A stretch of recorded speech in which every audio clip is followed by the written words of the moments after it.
Take the red pill, take the blue pill, take the red pill, take the blue pill. Take the red pill, take the blue pill, take the red pill, take the blue pill. Take the red pill, take the blue pill, take the red pill, take the blue pill. You take the red pill, and I show you how deep the rabbit hole goes.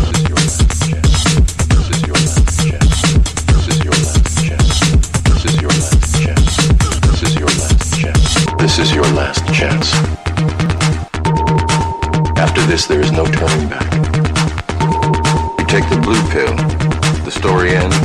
You wake up in your bed and believe whatever you want to believe. You take the red pill, take the red pill, take the red pill, take the red pill, take the red pill, take the red pill, take the red pill, take the red. You stay in Wonderland. You stay in Wonderland, and I show you how deep the rabbit hole goes. Goes, goes, goes, goes, goes. Go, go, go, go, go, go, go, go, go,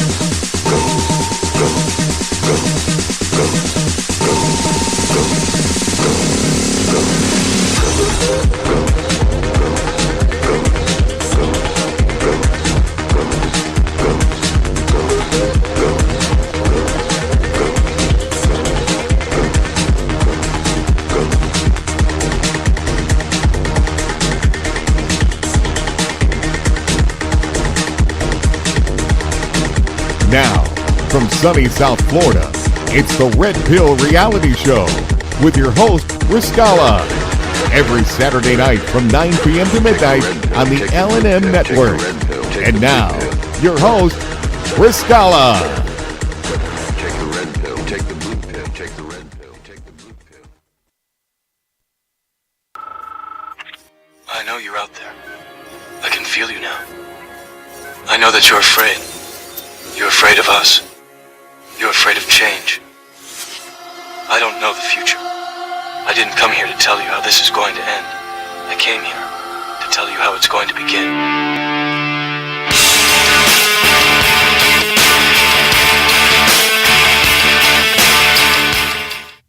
It is a Red Pill Reality Show, and an honor and a privilege to be with you.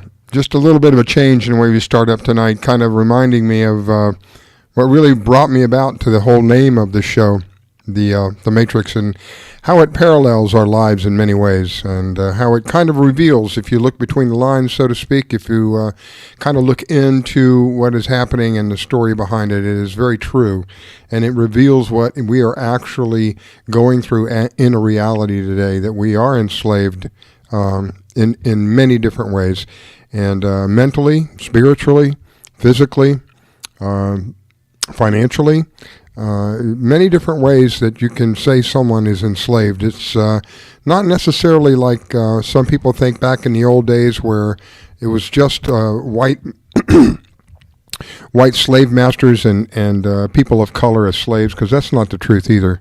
It wasn't always that way, but that's not the point.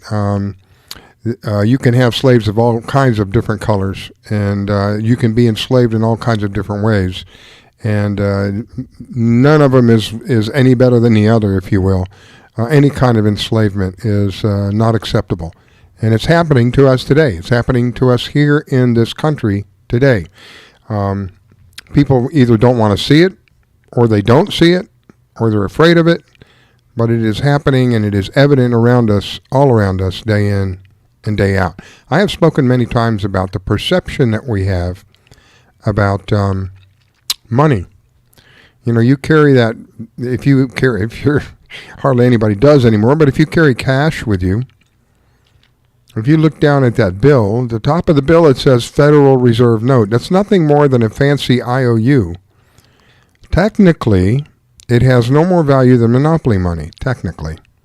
But the perception that we have allows us to utilize this as a tool to be able to function in life, for Pete's sake. It is one of the things that I find very disturbing as a civilized society, how we are constantly taxed or in some way penalized in order to be able to live here. We're the only species on the planet of the, I don't know how many thousands or maybe millions of species on this planet. I don't know. I have no idea. But I do know that we are the only species on the planet that has to pay to live here. That's just, who owned who owned it and sold it to whoever it is that's forcing us to pay them? And some people will argue that, well, we need that, Riscalla, because we have utilities and we have things of that nature that need to be taken care of, sanitation, that kind of stuff. And if you didn't, pay these taxes, then that wouldn't be taken care of. I wouldn't mind paying a small amount of my tax, of what I make off of my money in taxes. But the idea of having an income tax is actually, to me, it is the very definition of slavery. That you work and then you're forced to pay something out of that you worked for, the sweat of your brow. That you're forced to pay whatever that number is, doesn't matter. The point is, to me, it is the absolute definition of being enslaved. You're going to work for me for 10 hours, and I'm going to pay, let's just make it simple, $10 an hour, 10 hours, you're going to get $100. But because you work for me and I'm your government, you have to pay me, I don't know, what's the going rate now, 12 and a half, anywhere from, I think it's down, the lowest is around 10, and the highest is about 30, 38, 39. So if you make $100 and you're, even at the lowest, you're still having to pay me $10. Now, I don't understand where the government, quote, government, has the authority to do that. We are supposed to be free. That's not freedom. Now, if you voluntarily, and a lot of people don't understand that our tax system is volunteer. However, volunteer not to pay and watch what happens. But it is volunteer. Now, if you decide not to pay that, there are all kinds of ramifications that happen to you. But yet we claim to be free. Now, I have no problem with money that I have made, and that money makes money for me. If you want to tax a little bit of that, that's not the sweat off my brow. That's a little different. But to tax the sweat off my brow, don't like that. Doesn't float with me. It is, to me, absolute slavery. To me, they have no authority. We are and have God-given rights. And those rights can't be taken away by men. Now, they will be, and they have been, and I venture to say they will continue to be until the people speak up, but they have been taken away by men by force.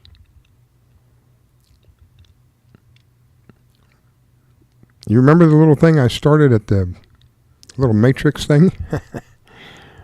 I didn't call to tell you how this is going to end. I called to tell you how this is going to start. I know you're out there. I can feel you now. I know that you're afraid. They are afraid. You're afraid of us. They are afraid of You're us. afraid of change. They're afraid of the change. I don't know the future. I didn't come here to tell you how this is going to end. I came here to tell you how it's going to begin. And I think it's beginning. I think, actually, honest, in my heart of hearts, I think it's begun. I think that the dark side is an absolute pandemonium of panic and has just no idea what to do next. As this president continues to outmaneuver them. I read an article which I found rather humorous, really. I mean, I don't know, maybe that's disrespectful of me, but I found it rather humorous in a way. Maybe that's a little better. The article described how Trump was going, I still laugh about it because he's just this guy, people call him stupid and they call him he's an idiot, he doesn't know what he's doing. And time again, that you have to eat their words, and I find it funny. Now, don't misunderstand me, I don't worship the man, but I do respect him. He has done an outstanding job. But I absolutely refuse to worship anybody. I refuse to put my nose in a certain place, if you understand what I'm saying. But I do support him. I support everything that he's doing except for a couple of heres and theres, but generally speaking, he's done an outstanding job. I don't think we could ever find someone that we're going to agree with 100%. But I think that the changes that he has made are absolutely among the, if not the best, the highest. In the shortest amount of time, I don't think anybody can compare to this man. I don't. Now, having said that, he is a proverbial wrench in the gears for what we call the deep state or the dark side. And so his proposition is, all these liberals are saying, well, we got to let everybody in here. 100,000. Can you imagine? 100,000 in 1 month. How many of those are going to end up on some kind of a government-supported program of some sort that you and I pay for? You should be mad. Let me explain it to you this way. You kept your door locked. I came into your home without your knowledge, and I took something of value that belongs to you. Something, it doesn't matter what the value is. It's just that the idea, if I have come into your home and I have taken something that belongs to you and I have left, would that not upset you? What is happening today is I can't even tell you how much worse it is than that. 100,000 people coming across our border in 1 month. 1 month. And think of how many of them are going to end up on some kind of program of some sort in these sanctuary cities that refuse to obey the law. Well, Trump decided that since these people are in support of all of this, we're going to start releasing. They're overwhelmed. They have to start releasing people. They have nowhere else to put them anymore. This is how bad the situation is. He has decided that what he's going to do is, okay, well, they've left me no choice, so what I'm going to do is I'm going to release all these undocumented people, as they like to refer to them to. I'm going to release them into the, guess where? Sanctuary cities. And they are in just freaking out. Can't do that. Oh my God, bless him. I don't know how this man does it. I really. Wakes up every morning, goes to work, doesn't get paid for what he does, and people still find all kinds of things to complain about. Has done the most amazing job as a president. One of the only presidents I can ever remember, and maybe possibly the only president in the history of our country that has said he's going to do something and follows through. Again, there's a couple of things that he's done I'm not crazy about. I don't want people to think, no matter what, I'm going to support Trump. That's not true. Because that's how we got to where we are today. If people are criminals, then they should be prosecuted. That was my disdain for the last president. I don't think this man has done anything to be prosecuted for. A lot of people say he has. Where's the evidence? Bring me the evidence. Let's put the evidence out just like you do with anybody else, I guess. And let's look at it. But if you don't have any evidence, then I don't want to hear it. They talk about he paid this person off and he paid that person off and this and that and the other. I'm not talking about the Stormy stories. I'm talking about this goes back many, many years. Back in the 70s, some of this stuff. Well, bring me the evidence. Let's see the evidence. If all of this is true, there must be a record of it somewhere. How did you find out about it? Who told you about it? So again, I respect this man. Unquestionably, I believe he's going to go down as the greatest leader of the world has ever known before all this is done. That's my personal opinion. He has done an amazing job. Again, I don't agree with everything, but I'm not privy to the information he has, so I can't say that I wouldn't make the same decision. I don't know. But I can tell you well over 90%, probably 95% of what he does, I'm very grateful for the man. Who else has ever worked for us, literally for the people? Who else? I don't know very many people who have come to take the place of this man and do the job that this man has done and come even close to what this man has done and not get paid for it. I want to refresh some of you. I want to refresh your memories.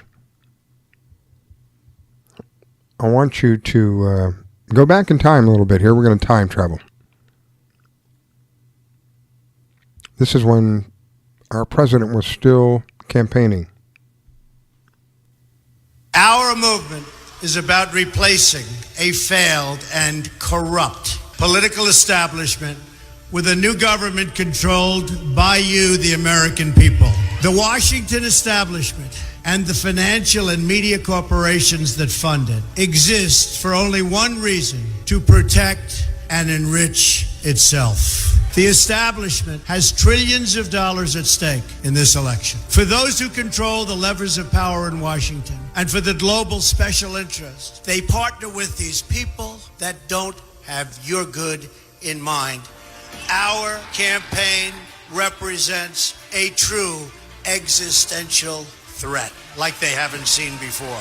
This is not simply another 4-year election. This is a crossroads in the history of our civilization that will determine whether or not we, the people, reclaim control over our government. The political establishment that is trying to stop us is the same group responsible for our disastrous trade deals, massive illegal immigration, and economic and foreign policies that have bled our country dry.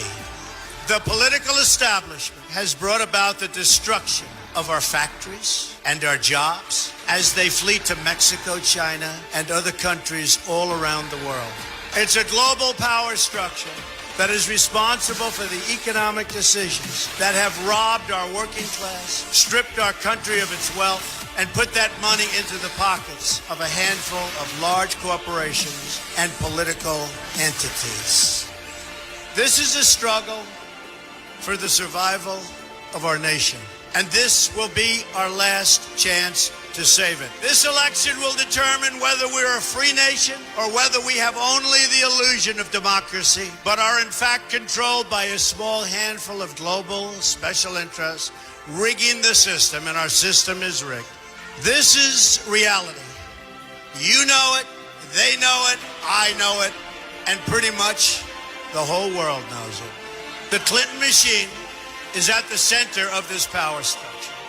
We've seen this firsthand in the WikiLeaks documents, in which Hillary Clinton meets in secret with international banks to plot the destruction of U.S. sovereignty in order to enrich these global financial powers, her special interest friends, and her donors. Honestly, she should be locked up. The most powerful weapon deployed by the Clintons is the corporate media, the press. Let's be clear on one thing. The corporate media in our country is no longer involved in journalism. They're a political special interest, no different than any lobbyist or other financial entity with a total political agenda, and the agenda is not for you, it's for themselves. Anyone who challenges their control is deemed a sexist, a racist, a xenophobe. They will lie, and then again, they will do worse than that. They will do whatever is necessary. The Clintons are criminals, remember that. This is well documented, and the establishment that protects them has engaged in a massive cover-up of widespread criminal activity at the State Department and the Clinton Foundation in order to keep the Clintons in power. They knew they would throw every lie they could at me and my family and my loved ones. They knew they would stop at nothing to try to stop me. Nevertheless, I take all of these slings and arrows gladly for you. I take them for our movement so that we can have our country back. I knew this day would arrive. It's only a question of when. And I knew the American people would rise above it and vote for the future they deserve. The only thing that can stop this corrupt machine is you. The only force strong enough to save our country is us. The only people brave enough to vote out this corrupt establishment is you, the American people. Our great civilization has come upon a moment of reckoning. I didn't need to do this, folks, believe me. I built a great company, and I had a wonderful life. I could have enjoyed the fruits and benefits of years of successful business deals and businesses for myself and my family, instead of going through this absolute horror show of lies, deceptions, malicious attacks. Who would have thought?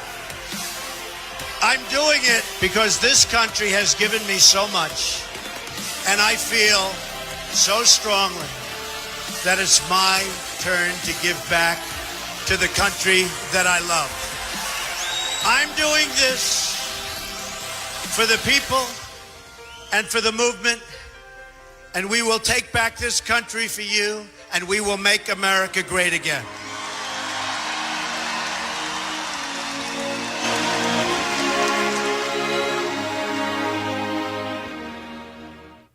So there you have it. That's his own words. Just kind of a reminder of what he pledged before he got into office. And you can see pretty much everything he said he's done. Just recently, I believe, he's taken the gloves off. After the Mueller report came in, I believe there is a new attitude with this man. And this is why I believe he has a new attitude. Listen to what he has to say. I said, let's get back on. Let's not think about the past. Let's think about the future. But now I think thinking about the past is just okay, because we can never let this happen again in our country or to another president. I'm not talking about me. I'm talking into the future. We can never allow these treasonous acts to happen to another president. This was an attempted takeover of our government, of our country, an illegal takeover. And if it were the other way around, where I was doing it to President Obama or a Democrat, it would be virtually the maximum sentence that you can find no matter where you look in whatever legal book. And he's absolutely correct. Had it been somebody else on the other side, and God forbid it was somebody on the Republican side that had done that, it would have been held to pay. I believe now he has taken off the gloves, and he's going after these people. Devin Nunes passed out 8 or 9 criminal referrals. I think it was 8. 8 criminal referrals. That means that there are 8 names going down to be referred to for criminal investigation. Not ethical or moral in your office, but criminal. Things are changing. Our president has a new, I may be wrong about new attitude, but is showing a new attitude. Showing an attitude of, this is it. I'm not going to be Mr. Nice Guy anymore. I'm surprised he has been as graceful as he has been with regard to all of the garbage that they have thrown at him. But then again, I think of him as a political trampoline. They throw all the poop at him. There's an old saying, you throw enough against the wall, something's bound to stick. That just doesn't happen with him. He's like a trampoline. They throw it against him and it just bounces off and slaps him back in the face. Like I said about the people that are here that are not supposed to be here. We're overwhelmed with them. Got nowhere else to put them. He's going to start putting them in sanctuary cities. Let them pay for them. All right. Well, I can see I have my co-host on the line with me, Angel Strong. Welcome, Angel. Let me get a little audio on you here. She wasn't ready. Can you hear me? Angel. I'm right here. I'm right here with you. How you doing, girl?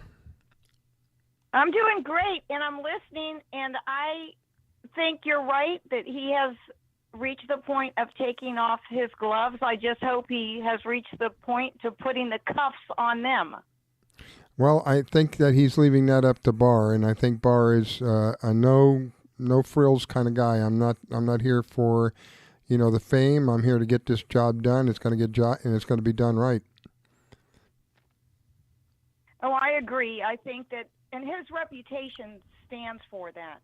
So let's hope it turns out to be no holes barred bar. Try. Because he has always had that reputation, and the fact is that they know that. Yeah. And they know they're guilty. Oh, it's absolute panic. It's absolute panic on the other side. They just don't know what to do themselves right now. Here's what I have a difficult time wrapping my mind around. They clearly have flip-flopped back and forth. When Mueller began his investigation, they said, President Trump, you stay away from him, don't just let him do his thing. And President Trump said, hey, let him do whatever he's going to do. Whatever. I'm not going to try to stop him from anything. So they had all this faith in Mueller's, doing a great job, blah, blah, blah. How many times did we hear that? And then at the end of the whole thing, Mueller comes up empty-handed. Now all of a sudden Mueller's inadequate and Mueller's, this and that, and he's all in the negative. And the same thing with Bill Barr. Before any of this happened and came through, he had to be voted in, so they voted him in. All of them weren't in support of him, but enough to get him in. No, wait a minute. Maybe he wasn't voted in. Is he appointed? Was he appointed? Yeah, I think he's appointed. I'm mistaken. I think he's appointed by President Trump, right? The Attorney General. Yeah, I'm mistaken. So, but he got appointed by President Trump. I didn't hear a big whoopla, oh my God, now we've got another guy. They weren't really up in arms about him, and he has a great reputation. So my question is, how can people like you and me and probably the majority of the listeners see the flip-flop back and forth, but other people don't see it? They don't see that, oh my God, they supported Mueller, now Mueller's a SOB. Oh my God, they said that Barr is, he's a good man, got a good reputation, now we can't trust him. How can you not see through that? I don't understand that. I think people can actually see through it if they have a brain that's actually working. The ones that don't want to admit that they see are just people that have a mental disorder, because everything is about the outcome. And if they don't like the outcome is when they start saying that somebody is inadequate. When the same thing happened when Comey came out right before the presidential election and said, well, Hillary did some things that were sloven or not done correctly. All of a sudden, the left were all over him. He's awful. He's terrible. Then when he said something negative about Trump, he's wonderful. He's perfect. I mean, so they wax and wane not about the person, but about the politics that the person's talking about. How do we know that, and so do the listeners. How do we, our listeners, yeah, because again, most of the people that listen to the program, most of the stuff that we talk about, they're already pretty well aware of. But how do we get people, because you have kind of alluded to this, and this is my, I want you to see if you can catch what I'm trying to get, where I'm getting from. How do we, I don't want to use the word convince, how do we get people to realize what is going on? Those who just don't want to see for whatever reason. Are they doomed just not to see? That's it? Are they from the bad seed? Is that why they don't see? They are, and just think about, it's called governmental agencies. Mm-hmm. The government has mentally taken over so many of these people, whether it be by propaganda, programming, institutional teaching. These teachers aren't actually teaching, they're just spouting out propaganda. Yeah. So there is no way to remove the scales from people's eyes that actually don't want to see. And they couldn't see even if they wanted to, but we're talking about a bunch of people that really hate America. I know that people understand that. Look what's happening with this refugee crisis as we speak, as we're speaking. Yeah. 100,000. And you're hearing the sanctuary city, no, we don't want them. Of course you don't want them. With every kind of parasite, every kind of disease that's non-treatable, we don't have any of the antibiotics that will fight the things that they're bringing in. Then they overflow into our healthcare system, turn that into a swamp-dwelling agencies. It's just something we're watching our country. If it weren't for Trump, we'd already be tanked. Oh my gosh, it's scary to think. It really is scary to think what would be if the Hildebeest would have gotten through. It really, that is a scary thought. So I guess some of these people are just doomed. Then I mean, I don't mean to be negative, but I'm doomed in the sense that they're just going to accept whatever is given to them, and they're going to respond in whatever way they're predestined to, not predestined, that they're, it's not, I don't want to use the word program, anyway, but kind of like program. They've been, worked up into a frenzy, some of these people, and some of them don't even know why they hate the president. They just know that, oh, well, the TV told me so. That's about what it boils down to. These are the same people that are running around calling Trump and anybody on the right Nazis. At the same time they're screaming, you're a Nazi, they're holding up a sign that says they're for socialism, which is what the Nazis were socialists. It's so insane. These people don't have two firing brain neurotransmitters. It's scary. And a lot of them are. It's happening in the colleges. That's what's worrisome. Much of it is going on in colleges, and they're wearing shirts by what's that guy? Che? You know who I'm talking about? He was that guy, or these are all big donors. The donor base for the majority of colleges are so left wing. They own the colleges. I mean, once we look at the list of the monies that have been put into them, it's just unbelievable. It really, really is. If anybody wants to investigate that, they're completely functioning through left organizations. And so, I mean, that is something that we really need to put our attention on, because these are the people who are going to be running the country eventually. That's the scary thought. Yeah, running it into the ground. And that's their intent. Yeah. And they have no other intent. No, I mean, that's pretty obvious. You see, I said 100,000 just last month, and in February of this year, it was 70 some odd thousand just in February. So you see the jump, February, March, April. So last month, it jumped from 70 to 100,000.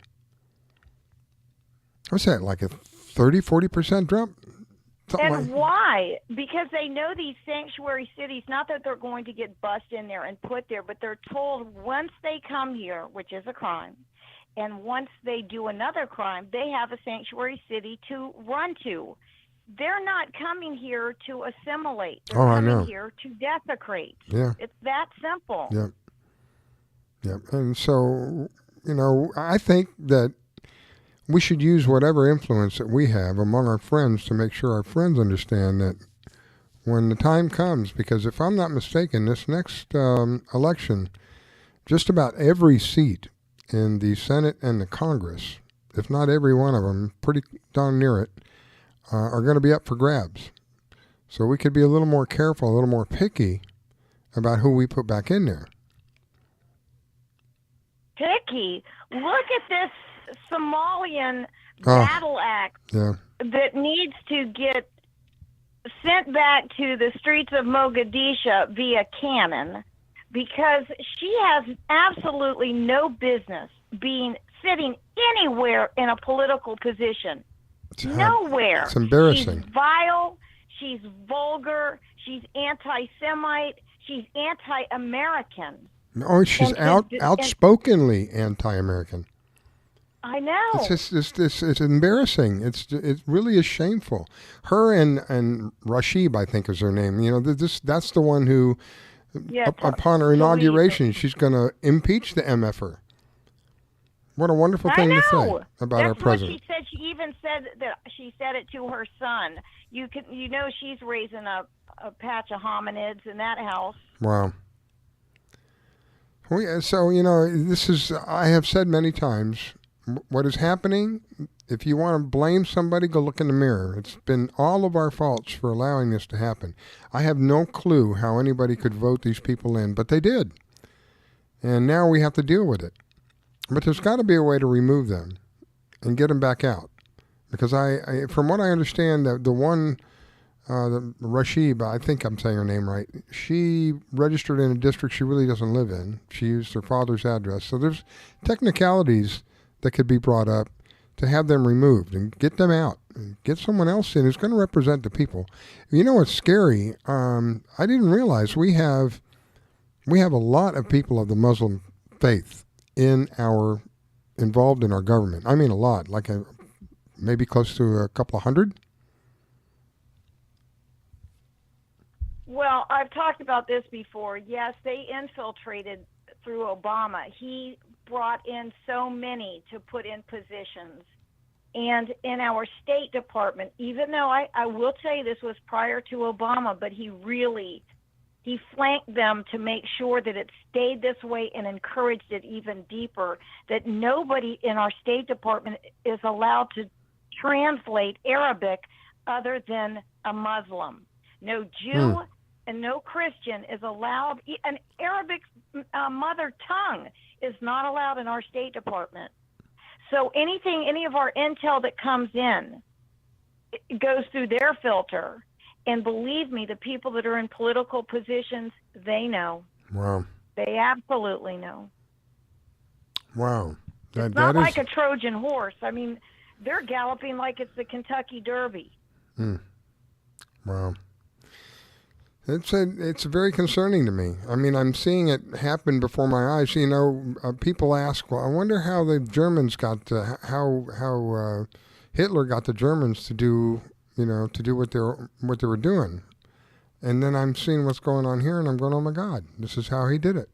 Little pieces here, little pieces there, and before you know it, we got huge chunks. When these little pieces are put together, we got huge chunks of literally an enemy from within. Now, I don't want people to misunderstand me. Just because they're Muslim, I don't think they're an enemy. But I just don't have a great deal of trust for the majority of them. I have personal friends of mine who happen to be Muslim, and I would give them the shirt off my back because I know that they don't practice the Sharia and all of that other stuff. They just claim to be Muslim, you know. I don't even think they go to a mosque or anything like that. But that's what they were brought up in, that tradition. But they don't follow it. I mean, my friend is married to one woman who has 2 or 3 kids, and has been married and has no intention of going to find another woman, another wife, like some of these other people. He's very happy with who he's with, and he's raising a great family. He's very American. Well, certainly, Riscalla, being a Muslim does not necessarily mean anything other than they were raised in it and they have a faith that can be as shallow or as deep as one chooses it to be. But when you're holding a political position and you're sworn into an office, when you're sworn into an office for America, I'm not talking about a next door neighbor. I'm talking about somebody that has their finger on the pulse of what's going on in a community, and they don't put America first, but they put their religious belief first. No, that doesn't fly. That's not what America was founded on or should continue to be founded on. And that's what's happening. These people, that Tawib and that Omar, they make a statement saying that they are here to change things. Yeah. Do you understand what that's doing? They should be thrown out of office immediately. Yeah, through the door. I wouldn't even open the door. There'd be like a Wile E. Coyote. There'd be like just a trace of where they went through it. An outline of where they were. Yes, exactly. Yeah. Well, you know, the past president, I hate even thinking of him that way, but he said repeatedly, we are going to fundamentally change America. And that was his goal. To fundamentally change it from what it was to something that is unrecognizable as the greatest nation that ever has existed. Completely decimate it from the inside out. And he got a pretty good chunk of chunk of it done. I will. The one thing that I will give him credit for, he did a damn good job at destroying this nation. Absolutely, and he surrounded himself with like minds and made sure that he planted his little constituents of people in different areas to make sure that they carried the legend that he thinks he is to where it is today, because all of this is because of him. He kept saying, this isn't a Christian country, saying that about the U.S. of A., and then of what the Muslims have done for society. And he wasn't just talking, because there's many Arabs. That doesn't mean they're Muslim. You've got Iran that is Persian. They're not Arab, or the majority aren't. So Obama had a reason for doing what he did, and it's playing out as we're watching. You hear all this about Trump, President Trump. Okay, he didn't sacrifice his life, but he sacrificed his good life, because this isn't good, and we've talked about this. His health, nobody can put up with so much negativity, so constant. Oh, my that's God. Going up against I him. don't know how he does it. I don't know how he does it. Day in and day out, people find all kinds of negative things to say about him, and yet he's there, and for free. He's doing it for free. For free, that's costing him a fortune. He's not only for free, he's paying for it. I think he's lost $1 billion so far, or maybe a little more than that, in his net worth. At least. And that's just taking into consideration what he's losing, not what his potential was of gaining. When we calculate that, it's off the charts. But he did it for one reason. He did it because he loves America. And he has repeatedly the people that are working here, because he really is for the blue-collar worker. There are stories of him at a lot of these different events, and people see him go like behind the scenes, so to speak, to the workers, to the people who are doing the surveying and the setting up of whatever it is, and the tear down and all that, and giving them some of them giving him tips for doing a good job, and talking to them more than he talked to the bigwigs, kind of. So he's really seems to be, at least, a worker's kind of man. He genuinely respects those who do the labor, and especially those who do good, serving others and stuff like that. Look, his children are a statement. I'm not talking about just their personal life. I'm talking about their professional life. You can tell that they have become friends with bulldozers and hammers their entire life. I don't care how much their nails are polished. Those kids, all of them, including the daughters, have worked in the building business. Mm-hmm. And I don't mean by looking at a schematic or a diagram. I'm talking on hands-on, hands-on kind of thing. So his children have even worked. Now, yes, they've worked up the ladder and they've become successful on their own, but it started in the trenches, and it didn't have to. When you have that type of a father, they could have been on golf courses and never been on a job site, but that's not how he raised them, and it's obvious. It is. Very successful, each one of them, able to carry on even as he is trying to run the country and do what he said he was going to do. They're still able to do what he's left them the responsibility to do. I don't know how many companies. I think he has over 500, if I'm not mistaken, different companies that he's a president of. A lot of people said, when he becomes president, he's a dictator, blah, blah. He was already president. He already knew what it was like to be a president. He was president, I think it's 500, or maybe even more than 500 different corporations or companies. It's one of the two that he is president of, that he owns. That's why he... And he's been so loved until he became the president, and we've talked about this before, but for those who don't know, but most do, everybody was gaga over him, always wanting their pictures, from movie stars, every celebrity to the common man. Yep. So all of this is only because he knows their dirt. and they're petrified that he's going to expose it. And I can't wait for that day. And oh I'm my telling God. you, I think that the time is coming. That actually the time is here, because when you hear a president using the words treason, and I think he said it several times, in that little clip that I played, treason several times. Let me see. I'll play it again. Said, let's get back on. Let's not think about the past. Let's think about the future. But now I think thinking about the past is just okay, because we can never let this happen again in our country or to another president. I'm not talking about me. I'm talking into the future. We can never allow this treasonous, There's one. These treasonous Two. acts to happen to another president. This was an attempted takeover of our government, of our country, an illegal takeover. Illegal. And if it were the other way around, where I was doing it. So 2 times treasonous and 1 time illegal. I think that's pretty strong. How ironic. I think that's pretty strong language. That. I mean, what else could he even say, though? We know it's acts of treason. Thank God he's willing to not be a milquetoast. He just says exactly what it is. Yep. But we all know it. That's why we've been frustrated, and he has been waiting for that Mueller report, to come out. So once it came out, I guess now we have to go through the channels of watching until Barr gives the written portion of it. But we already know that they were spying on him. They've admitted that. Comey's going, well, I didn't know that surveillance. Yeah, he called it surveillance. Okay. Yeah, right. All right.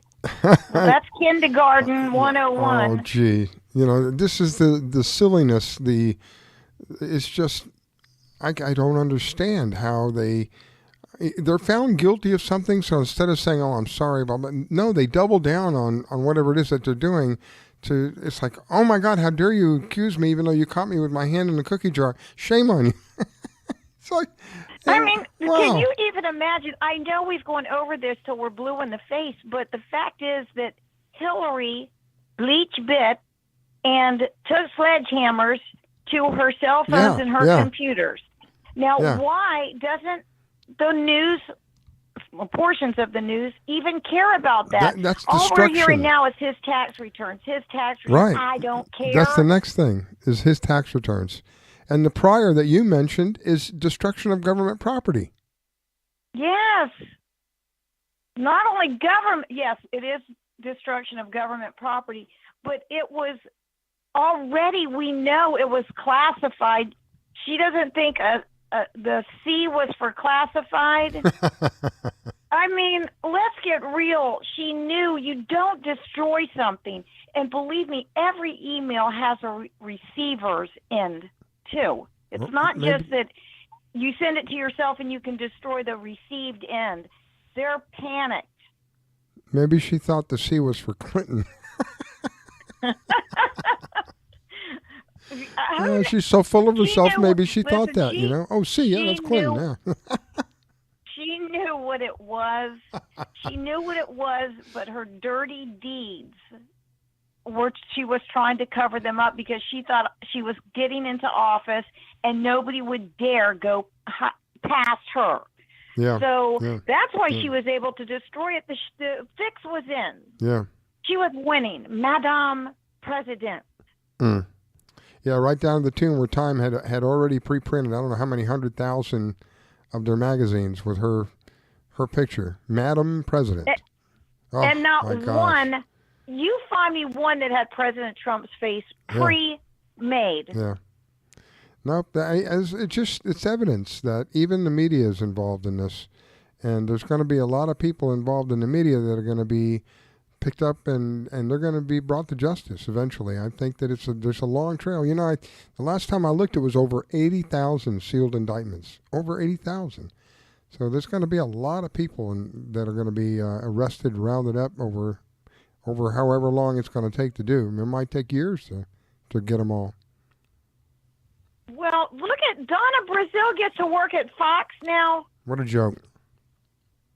I mean, come on. She admitted that she cheated. She admitted that she lied. And we're going to reward her. And you go and it doesn't. This is not right. You see, imagine now.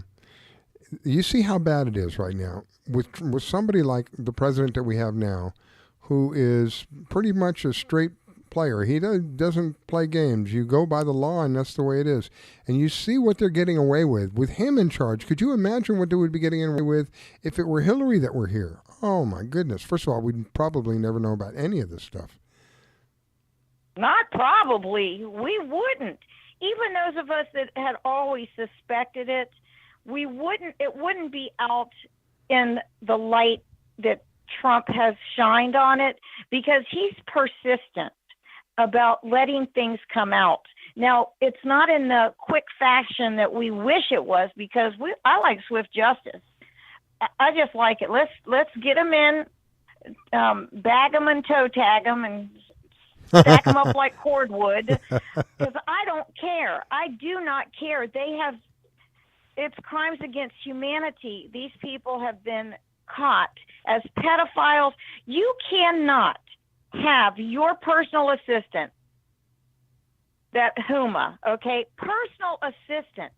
Basically, it was her, might as well have been a Siamese twin. You know that they were glued to each other's hip. All of that stuff with Anthony Weiner, who lived up to his name big time, he's a pervert, and the wife doesn't know and Hillary doesn't know. Yeah, that's right. not true. Yeah. They all knew. You know, I go back. They all knew. Go ahead. They all I knew. mean, I just get fired up because I don't like people to assume that they all didn't know about all of this pedophilia and porno rings and Pizzagate and every other thing. They all were in on it. When you said his name, I go back to the night that we were talking about the dress. Remember the dress? Duality. Yes, absolutely. Yeah. Listen, if Listen, I were to listen. everybody here Listen. and even in the chat room, whoever's listening, what color dress did Monica Lewinsky have when she brought down Bill Clinton? What color was it? Blue. That's right. Now think of that word. And what did she do? I rest my case. I still laugh about that. Oh my gosh. Oh my God. So you were talking about Weiner, and he certainly lived up to his name, right? Yes. I mean, they all do. I mean, think about that. We've got Avenatti. He's naughty, all right. The guy's hanging out with porn stars. He's in And deep like weeds. I said on the other show, Spitzer, who spit on hookers. I mean, come on. All of this. What is Bill? Well, I'll tell you. Bill Clinton's initials are BJ. Bill Jefferson. And seriously, BJ Clinton. And they've called him that. You knew that, my right? God. I mean, you know what his I middle mean, name I is? knew his middle name was Jefferson, but I'm serious. oh I my can't take God, it anymore I'm because they crying. tell us, and people, they're hoping that we see this stuff because they know it. Oh my God. I never thought about that. I really never. I know. All right. But you know why? Because when I would, most of the time when I would hear the middle name, it would be William Jefferson Clinton. It wouldn't be. Well, nobody calls him William. Yeah, okay? I know. But I mean, when I heard the name Jefferson, it was most of the time. I mean, I associated it with William Jefferson Clinton. I didn't think of it as BJ.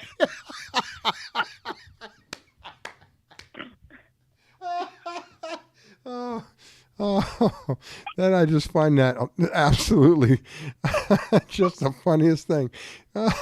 I never thought about names like you. You know, you bring in so many different perspectives. You're That is just so crazy. making me laugh so much. Stop. But it's true. Do you It is hear true. this It is. craziness, though, that's in our face? These people are just crazy. Oh my goodness. All right, so what? I do want you. Listen, What other name should I be aware of? I do want to tell the listeners, in Israel, when this all went down with Bill Clinton and Monica Lewinsky, we were calling her Queen Esther because we thought she worked for the Mossad and that he was basically set up because nobody keeps their dress. I mean, why wouldn't she have it dry cleaned all that time, years later? I mean, this was, I know that Linda Tripp supposedly said, save it, don't get rid of the evidence, but having it be blue, not trying to be funny now, but we know that certain things like this are set up for things to come out of it, and it's just something that we all have watched. All of this stuff on the left can get away with everything, and Donald Trump can't even sneeze that they don't want to say something. Oh my God, did you hear his sneeze or something ridiculous? He is a businessman, and he's running. He was tired of watching the country run like monkey business, and that's the bottom line. I agree, because if you can go back like 30 years, and he's doing interviews with different people, and he's saying, they were asking him, well, you know, some of the talk that I think Oprah was one of them, some of the way that you talk sounds like political. Would you ever think about running for office? Nah, I'm kind of happy doing what I'm doing, but I am concerned about the direction the country's going in.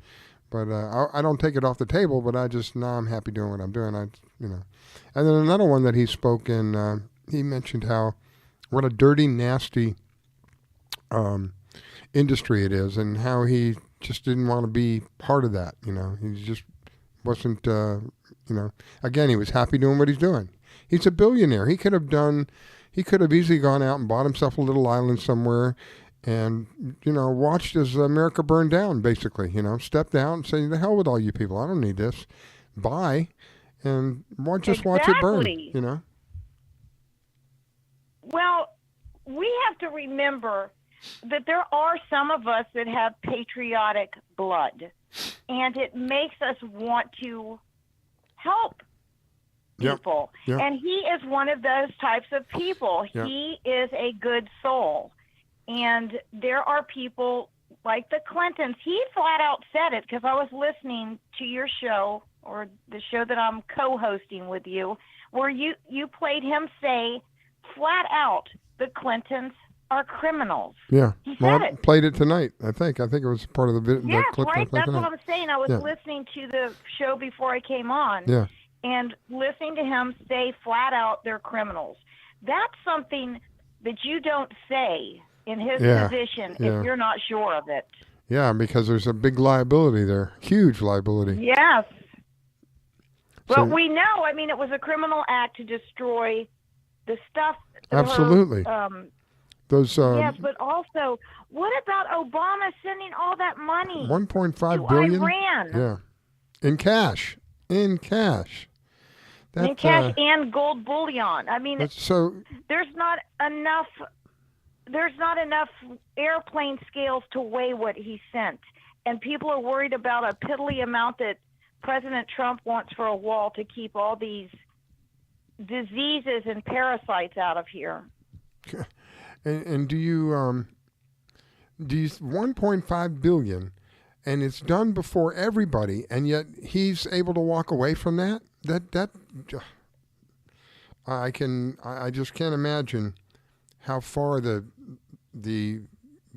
darkness goes in these people. They had to know that was illegal.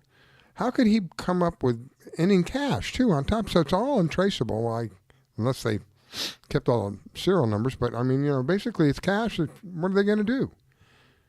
Well, he also, Valerie Jarrett was in his ear, and she's Iranian. So this is something that we will find out later. I'm sure. Trump said from day one, not day two, but day one, that's the worst deal he'd ever seen in his life. What did we get? We got to basically fund Iran, who at the same time that they're bringing in the bullion and the cash, they're out there with big signs that say, "We hate death to America." And death, and the support of the terrorists. I don't know if, with all the stuff that's going on with Julian Assange, we'll take that up here in a minute. Okay. He made a statement, I think it was either today or yesterday, that he declared the Iranian National Guard, I can't remember exactly, the Iranian Republican National Guard or whatever that's called. Basically, the government of Iran, he declared them a terrorist organization. As they are. For the president to do that, that's pretty heavy. As they are. And guess what? They don't hide it. Yeah, they say it. Yep. Pretty much in the open. Yeah. Go ahead. I mean, it's not like it's a big secret. Did you see where this guy, supposedly a Muslim, threw that little boy over the balcony at a mall? No. And killed the little boy? I think it was just today. My goodness. Might have. And wow. It's just like they're covering the stories are being covered. They don't want to say that it was a Muslim. Oh. But people are out to kill the USA Americans, and the countries around the world are just out to get us. They think we're Satan, when in reality they are. Unfortunately. Wow. All right, going to take a break. Don't go away. It's the Red Pill Reality Show. Tonight it is Riscalla, your host, and the one and only Angel Strong, your co-host. You're listening to the Red Pill Reality Show on the LNM Network. Don't go away. We'll be right back. Do you need toner for your Epson, Hewlett-Packard, Canon, Brother, Apple, or Sharp printers? Look no further than Laser Technologies. In business for over 20 years, they offer the lowest prices on toner on the web. They can also repair your laser printers and toners fast and easy. Call their expert staff today at 561-792-9600 or email us at service@laser-technologies.com for all your toner needs. All toner is shipped nationwide. Why wait? Get the lowest prices on toner. Call or email us today. Grace has some pretty stellar arms, like Serena Williams good, but her face is pretty disgusting. Someone please tell him to go back into his closet and leave us alone. Brittany's face is so stupid and I hate her so much. It's like a scientist created her in a lab to annoy humanity and didn't even do that good of a job. Megan reminds me of a troll doll that came to life intent on killing us with her stupidity. Why is Grace's head so big? It definitely has nothing to do with how smart she is and probably everything to do with how bloated she is. He's so funny. Just kidding. Who would find this disfigured flamingo funny? Never post a selfie of yourself. You look so ugly. The only reason you have so many views is because we think you're a freak and we can't look away. Megan is the main reason that the world sucks so much. I would rather get cancer than listen to another Trevor Moran song. You are a mistake. You should have never been born. Drown yourself in a shallow puddle, please. Wow, I hope she's sterile. These really stopped being funny a long time ago. You're so much more than the things that people say about you. Those people have no right to say cruel things to you to make themselves feel better. It's okay that you sound different than everyone else. That's what makes you so special. We will not tolerate it. We will not tolerate it. We will not tolerate it. We will not tolerate it. Every day, people make me feel like I stand out simply because of the way that I look. Every day, people make me feel small. Every day, I face the cruel words of bullying. And every day, people tell me that I'm brave for enduring this humiliation. But we're not the brave ones. It's the ones that say no to the bullying.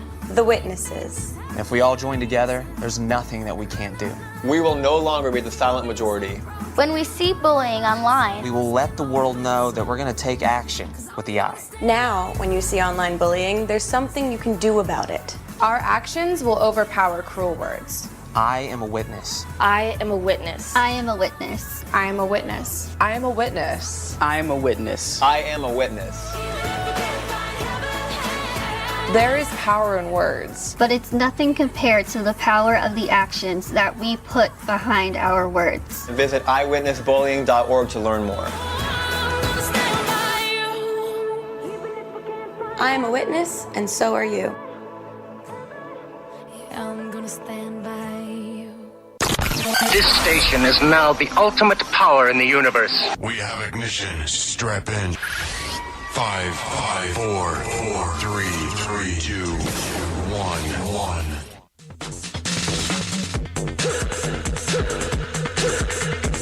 Take the red pill, take the blue pill, take the red pill, take the blue pill. Take the red pill, take the blue pill, take the red pill, take the blue pill. Take the red pill, take the blue pill, take the red pill, take the blue pill. You take the red pill, and I show you how deep the rabbit hole goes.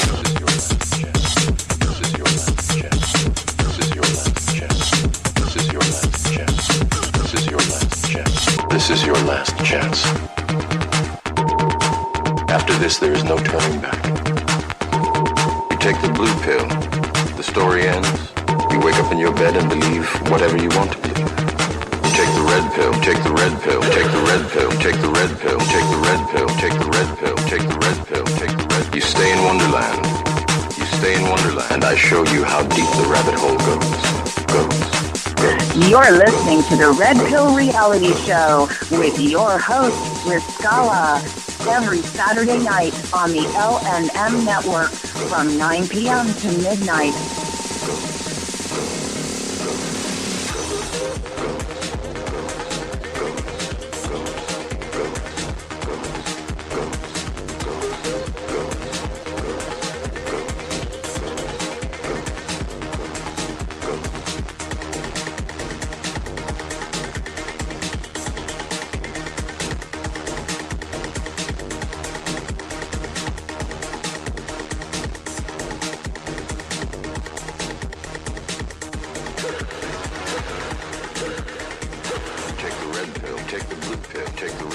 And now your host, Riscalla. All right, we are back. It is the Red Pill Reality Show, an honor and a privilege for you to be here with us. I got that backwards. An honor and a privilege for me to be here with you tonight and to be able to share with you some of the information that we have. And it's a special treat for me because I have Angel as a co-host with me. And I think, I don't know if she's actually made an official announcement, but she's going to be doing her own show. And I want to get her a little bit of feedback from her on that. She's going to be doing on Mondays, I think. Angel, you're going to be doing your own show, right? Yes, I'm going to be doing the show on Monday from 1 to 2 p.m. And I'm excited, and I'm so grateful to you also for allowing me to co-host with you. Oh, it's an honor. Yeah. I appreciate it. You always bring, it's like the thing with the names. I had never thought about that stuff. I really never gave it a second thought. And we talked about the dress. I thought that was hilarious, the dress thing. And then I learned tonight about the BJ thing. That was even, I don't know which is funnier. But well, I have to just say this because I said it to you privately, but now I'm saying it publicly. This guy that's running for president, that Peter. With the butt name, right? Buttigieg or whatever. Listen, he can pronounce it any way he wants to. He's calling it Buttigieg or something instead of butt gig. It's butt gig. I mean, it's spelled B-U-T-T. Do you spell when you pronounce butter, when you pronounce butterfly, when you pronounce B-U-T-T, it's butt gig. And his first name, not that there's... I can't even get into it. I mean, and he's calling his significant other his husband, and he's attacking Mike Pence for being a Christian or his Christian beliefs.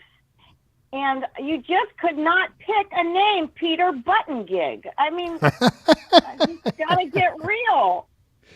Oh, listen. And that brings us to Assange. Yeah, Seriously, this whole thing with Bradley Manning, or they're calling this guy Chelsea, who Obama released out of prison. Yeah. That's the traitor. Now, Chelsea Bradley was Bradley, and Bradley released top secret information about. I don't remember. What did he released? He was working for the NSA. Why did Obama release him? You tell me. Well, he'd been through hell. That I know.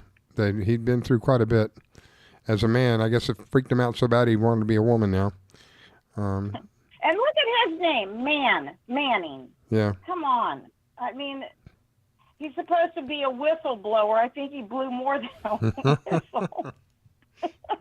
Again, but I'm just telling you that this guy was covered or was released because of Obama and his transparent Oh, okay. type of. Yeah. The trans part. Yes. Yeah. So. Jeez.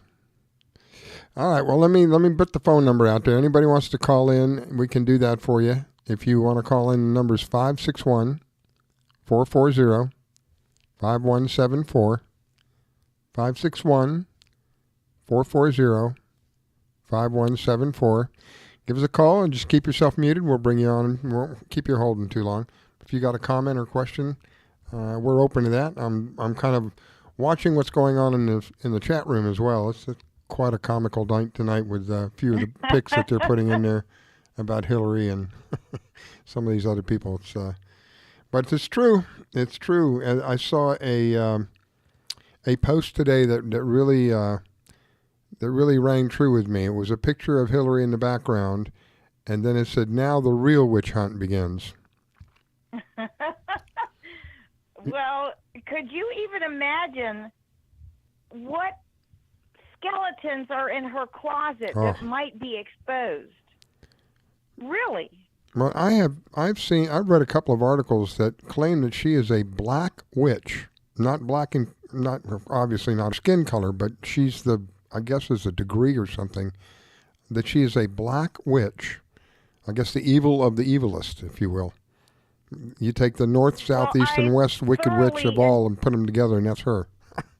Yes, and I thoroughly enjoyed being on the show when Kevin and Jennifer were on. They were awesome, and they brought in the fact that, I had told you that I had vacationed, and I'm a friend of Dolly Kyle, and a very seasoned attorney that happened to know them, went to school with Bill Clinton and knew Hillary, and said the smell was like sulfur. Oh, yes. And yeah.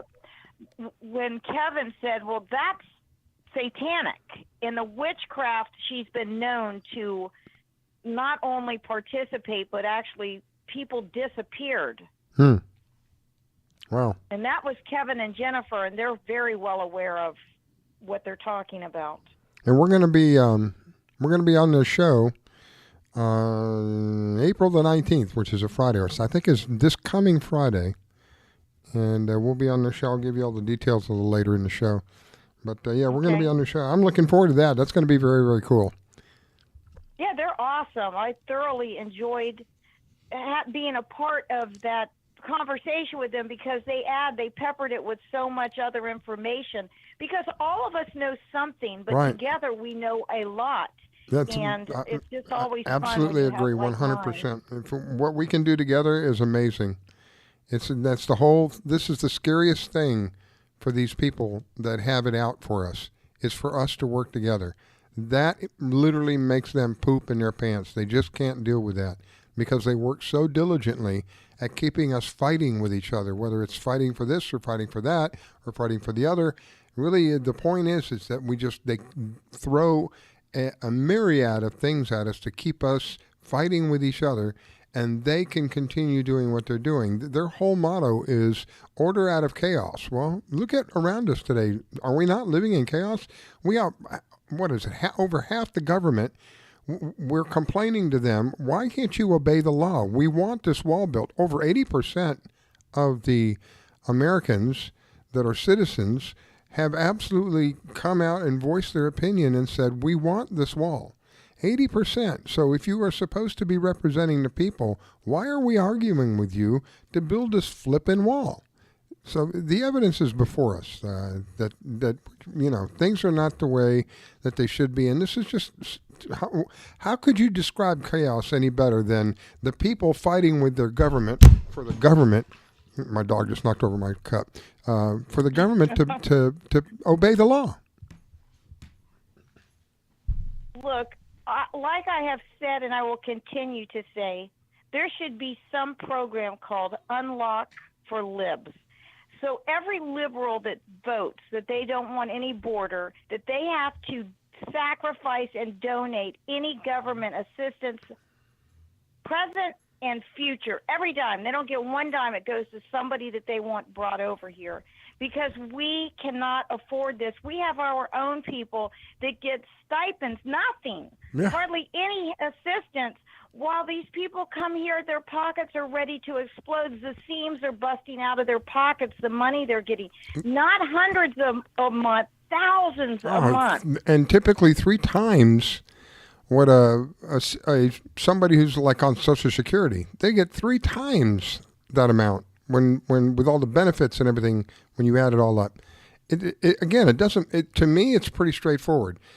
We had over 100,000 people come in just last month. It's not going to take very long. You keep doing that, you're going to overwhelm everything. You're going to overwhelm the system that's supposed to help them, which is we've already, the president has declared it's already happening. We're going to release these people into the sanctuary cities, which is driving them crazy.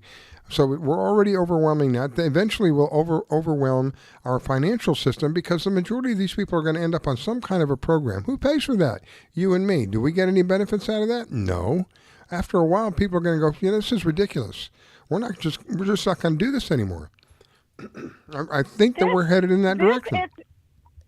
Yes, but Riscalla, also, I know that I have said this before, but it has to sink in. The future that it's costing us at the present is astronomical through the healthcare system. They're bringing resistant diseases over here. They are busting our health care. They run into the emergency room with a toenail that needs to be fixed while the family's coughing with some kind of infection that we don't even have the antibiotics to help. So then it just bleeds into another kind of disease. I'm not talking about the measles, the mumps, rubella. I'm talking about infectious diseases. I have worked with Dr. Juan Torres. I've done radio shows with him. He is one of the leading physicians in infectious disease. They cannot get the antibiotics to work. Wow. These people are destroying the health of the United States people. In more ways than one. Yes. The health financially and the health physically. And what about the health emotionally, knowing that we are paying for all of this, and we don't want to be paying for all this, but if we don't pay for all of it, then we have to pay even more in fines, or we may even end up in a cage. Is this not insanity? It's totally crazy. No one would believe this. Listen. From the time... Go ahead. Listen, here it comes. You go. This is the life that we live. I know. That's the life that we live, people. We are living in the twilight zone. I don't think he could have written a better script than what we're seeing today. Amazing. It's just amazing. In your face lies, and when they're caught with their hands literally in the cookie jar, they remove their hands, and instead of saying, I'm sorry, they double down on whatever it is that they were doing. It is just amazing. I know.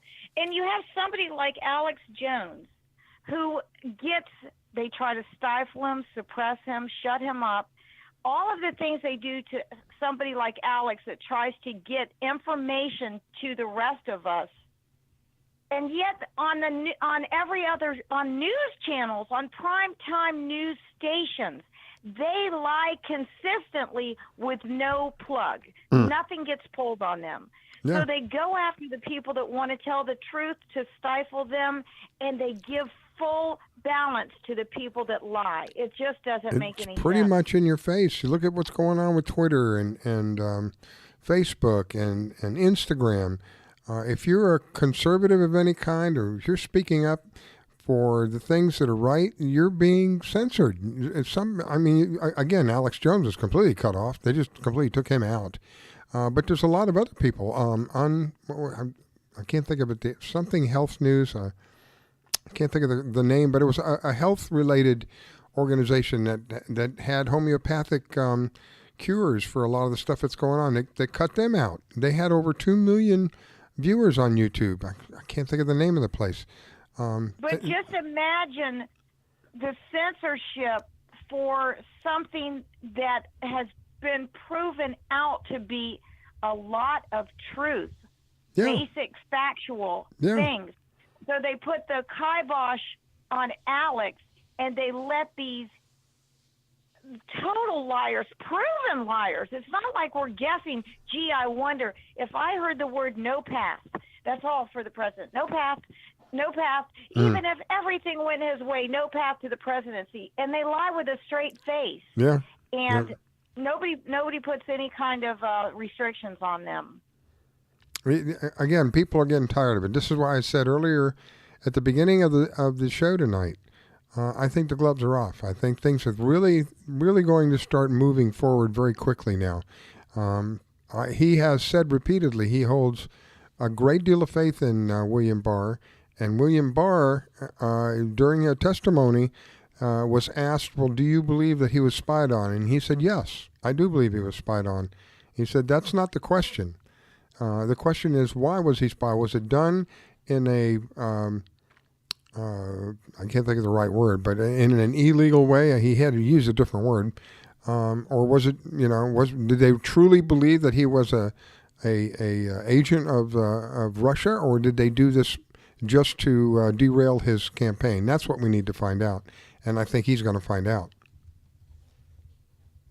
Well, we all know the true answer to that. This is so ludicrous. I mean, we had Obama say to Medvedev, when I get reelected, I'll have more flexibility. Right. We're not guessing. He had a hot mic. Yep. We heard it. If Trump would have even said anything, oh my gosh. Like that. Could you imagine? Could you imagine? But again, some of them, I think there are a lot more people who have, if you want to call it waking up, maybe not completely, but they are seeing that there is this huge hypocrisy out there. And now with this report that has been turned in and shown that there is no collusion, that there was no obstruction, it's kind of egg on their face. But, again, instead of saying we're sorry, they're just doubling down and finding something else now. Like you mentioned, now it's the taxes. We're back to let's see his taxes. Well, his money was made before he got into politics. How many of them are in there that are multi-millionaires that were not that before they got into politics? Let's see your taxes. Let's see where your money is going, has come from, because I don't know that any one of them has anything particular for sale that I'm aware of, other than the United States. Look, they don't. They're hiding their income taxes, and even if they showed their tax records, I wouldn't believe the majority of them. But President Trump has good tax attorneys, but it has nothing to do. They're just nitpicking. Yeah, they run out of. Before. Yeah, this is boring for me to even listen to them talk about his tax returns. I'm concerned about what he's doing for the American people, the USA citizens here. And that's what he's interested in, too. I hope he does not turn them over, any of his tax returns. Just to tick them off. Just to tick them off. I mean, some of his were released against his knowledge or his permission a while back, and they found out that he paid a lot of taxes. He paid quite a bit of taxes. Yes, I remember that was that Rachel Maddow. Is that who? I don't remember who it was. Yeah. Yes. But it ended up the short of the. She was going to have a big story. Yep. And she was going to expose something that was about as empty as Al Capone's vault with Geraldo. Oh. Lord. What a joke that was, right? That's about the extent of the people, some of the people in government that we have today. Candace Owens, I'm sure you know who that is, right? Yes.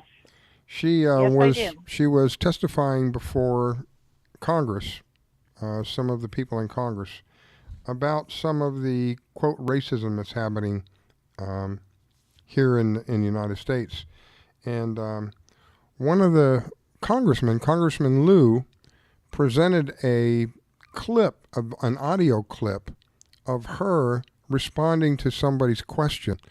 And he did it in such a vile and vicious way because he knew full well before he presented this clip that he was showing a portion of the clip in order to be able to have it be seen as though Candace was actually supporting somebody like Hitler instead of actually fighting against somebody like Hitler. So I'm going to play this. It's not too long. It's maybe just a couple of minutes long. But she eats this guy up. She just kind of reminds... I know, she tore him apart. She kind of reminds me of somebody like you who says the wrong thing in front of you. And oh, boy.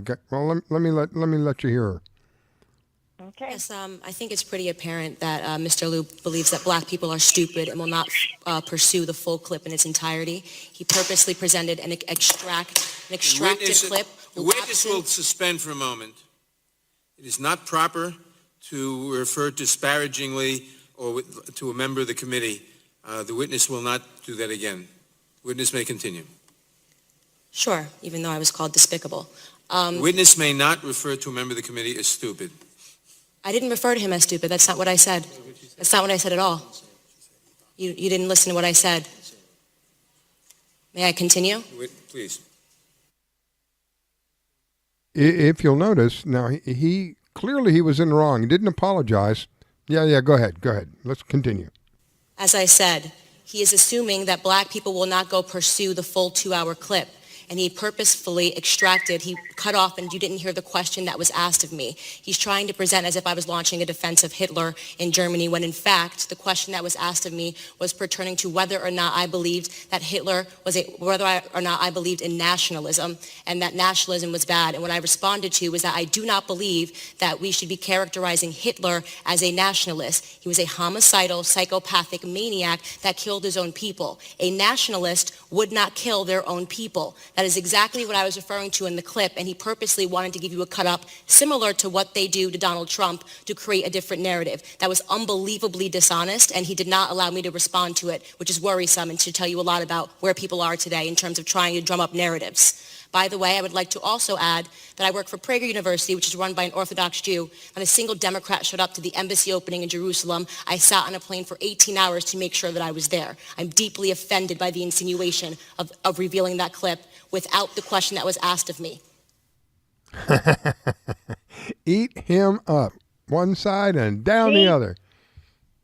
Listen, if you rephrase what Candace Owens says, she will hand you your hat and your head will be in it. And that's exactly what she did. I get a kick out of it. They edited that. I mean, they edit that almost like the Nathan Phillips, where that fake Indian that we've talked about. Yeah. Yep. She is not going to sit there like some milquetoast. She's going in. And she did it beautifully. That was phenomenal. That was a great job. And the look on his face, they just kind of flashed over to him, and the look on his face was like, oh. So this is what we're dealing with. I don't know how tall he was when he started, but he was about 7 inches shorter when she finished. She sandpapered him down to pint size. I find it disturbing that they're willing to, I'm not sure how to describe it, take the chance, if you will, of throwing it out there. If Candace was one of those who was a meek person, if you will, who would have just bowed her head and said, oh, knowing that it wasn't true, but not having the wherewithal and the fortitude to stand up, then they would have gotten away with it, which they have unfortunately have done to other people. But they just, unfortunately for them, they picked on the wrong person this time. But this has happened to other people where they have, they talk about the people who were arrested through the Mueller investigation. These were people who were backed up against the wall and said, well, we're going to charge you with this, or we're going to charge you with that. And they may not have had any enough evidence to get away with it, but it's enough to physically drain them and drive them into bankruptcy. That's what they did to General Flynn. They literally drove that man into bankruptcy. He didn't do anything wrong, but they wanted to make sure that they sent out an example to everybody. If you're friends with this president, or if you're helping this president or working with this president, this is what you got to look forward to.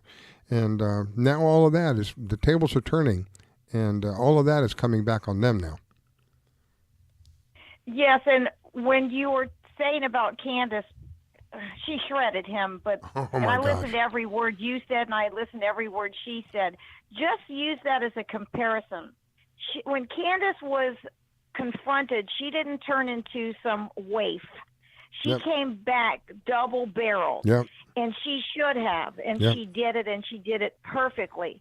But then everything that Candace does, and she had given accolades about her grandfather who had raised her, who was sitting behind her during that testimony. Right. Well, compare that to Kim Fox in Chicago over the Smollett. That's the Smollett case. Yeah.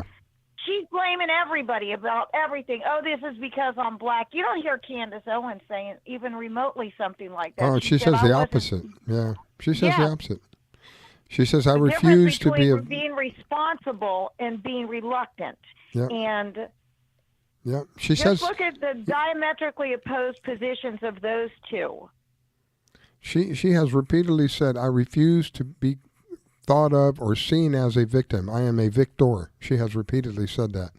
And then, you look at somebody like this woman who's let this Jesse guy get away with all this stuff and then finds all these sorry excuses. Oh, my God. I'd be embarrassed. Really, I don't know. Maybe I'm old-fashioned or something, but I'd be embarrassed with some of the stuff that these people are saying.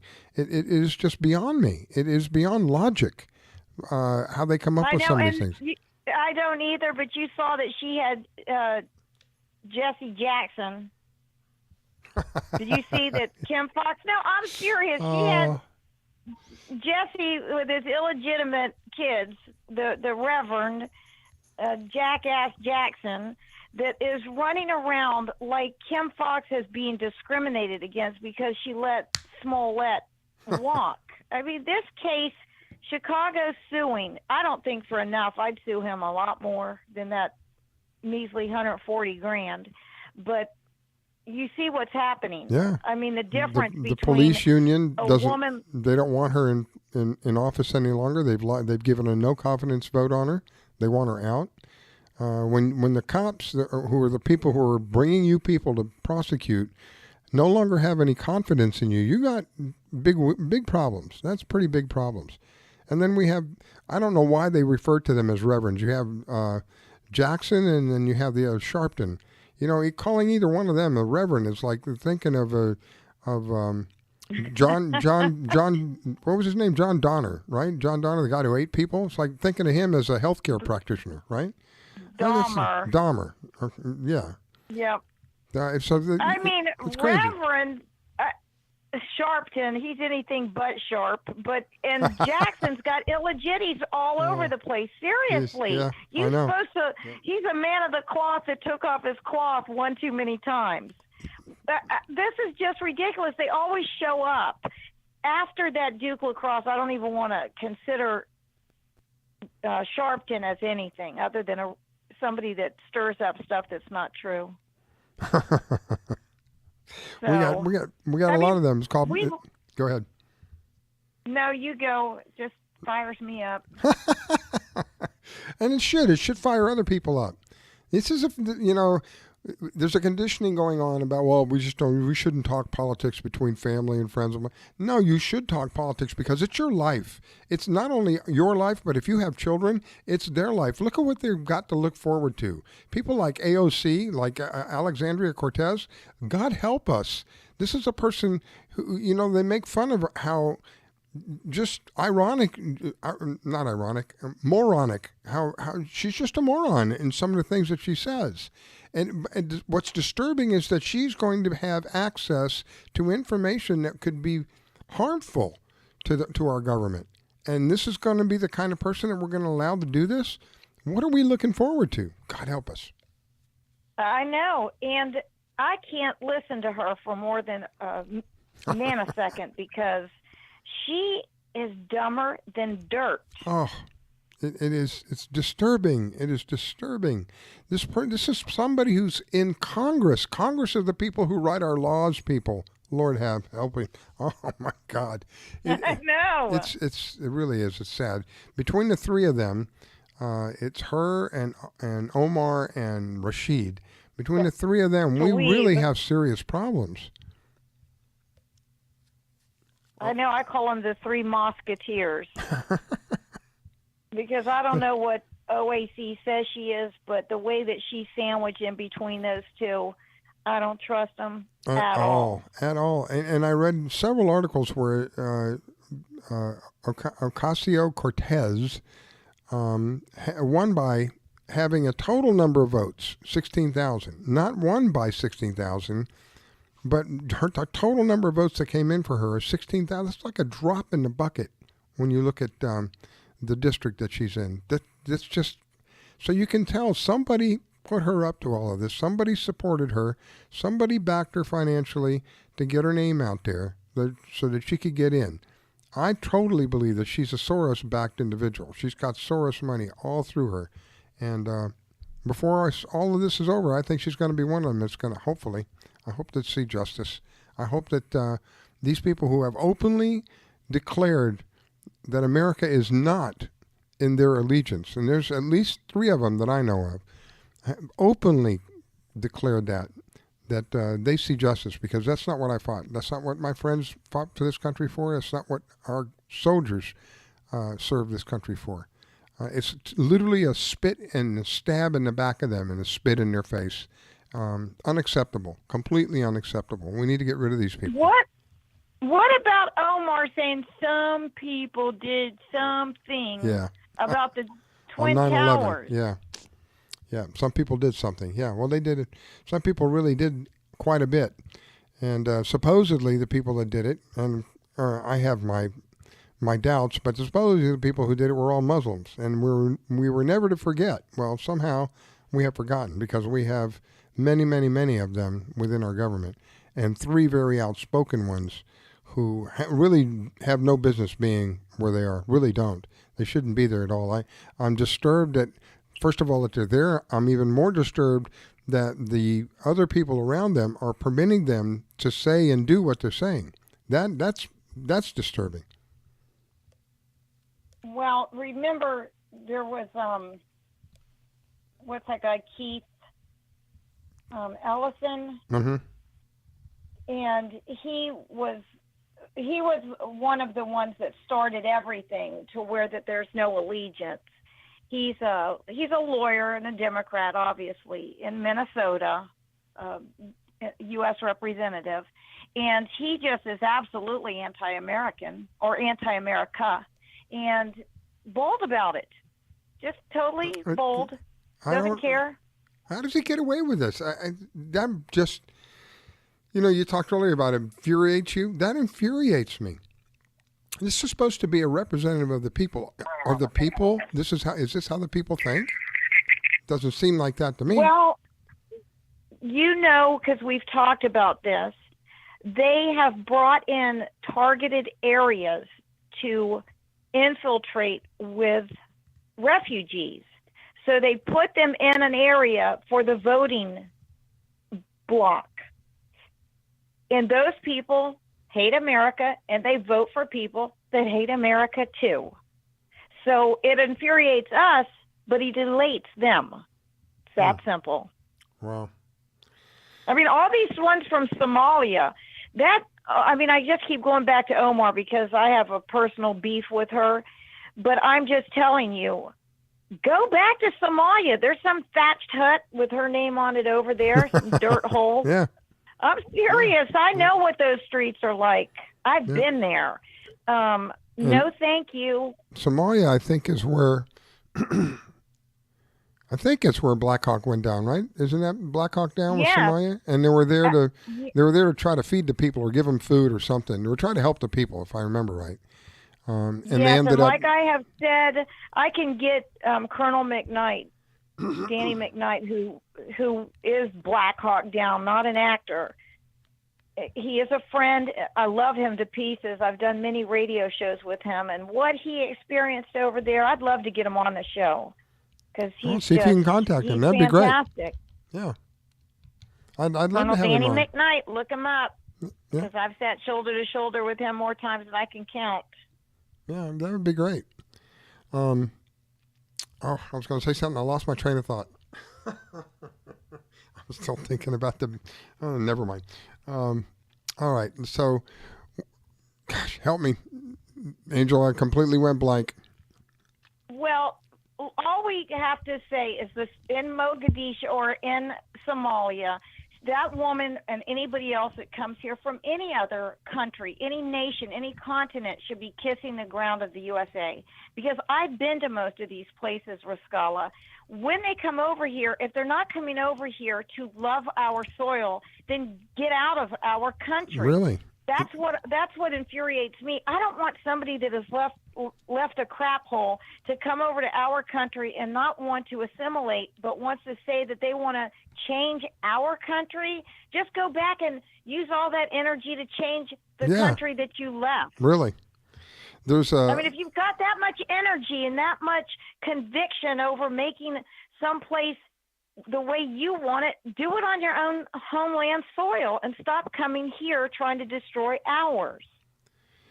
You know, at one time we used to be called the melting pot. People would come here and melt into our society and bring a little twist. You know, we had people who introduced their, like, some of the dishes that they cooked and stuff like that into our society and became part of our culture in different areas. But overall, they melted into our society. They became Americans. They didn't say, you know, we are wherever they're from and waving whatever flag that it is that they're from. No, they're saying we are Americans, and they're proud to be Americans. They're proud to wave the American flag.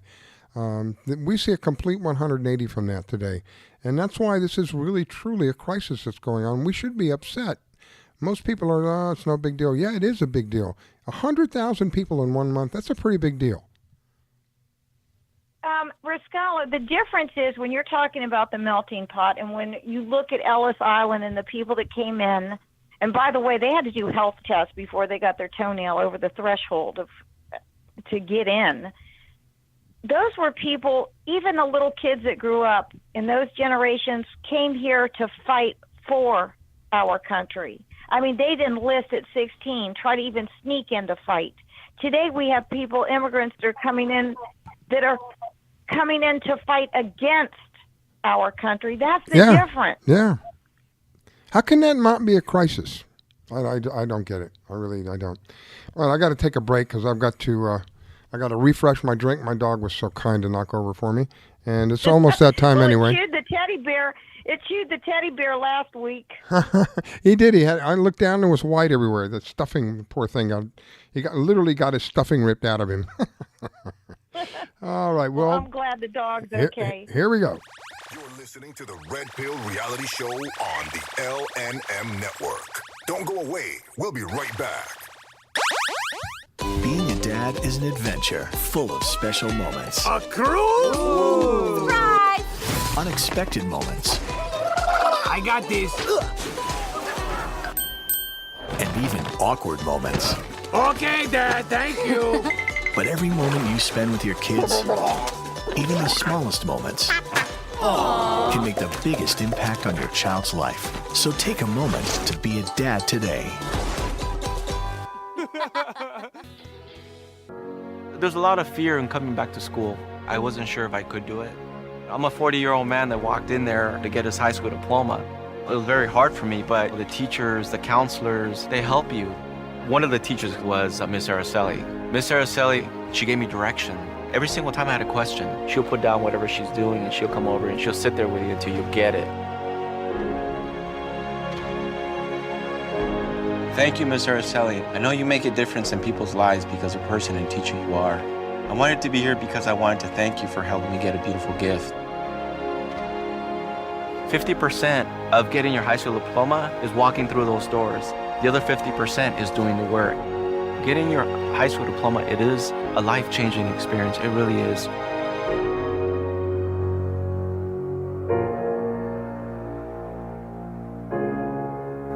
find free adult education classes near you at finishyourdiploma.org.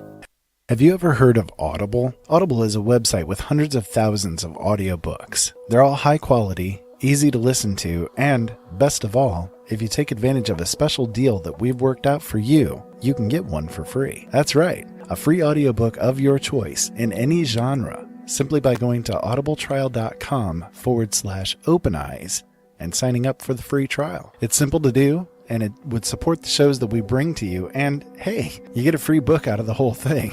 So why not take advantage of it today? Go to audibletrial.com/openeyes and sign up for the trial. Ask 10 different scientists about the environment, population control, genetics, and you'll get 10 different answers. But there's one thing every scientist on the planet agrees on. Whether it happens in 100 years, or 1,000 years, or 1,000,000 years, eventually our sun will grow cold and go out. When that happens, it won't just take us. It'll take Marilyn Monroe, and Lao Tzu, and Einstein, and Morobuto, and Buddy Holly, and Aristophanes. All of this was for nothing. Unless we go to the stars.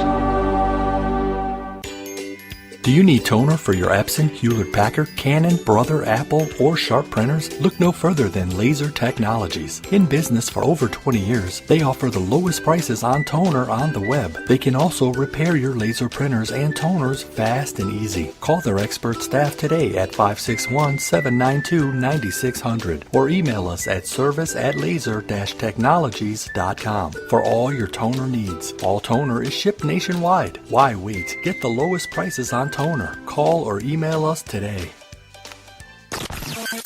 While other stations just talk a good game, we win it. Hey, sounds like somebody's having a lot of fun. Take the red pill, take the blue pill, take the red pill, take the blue pill.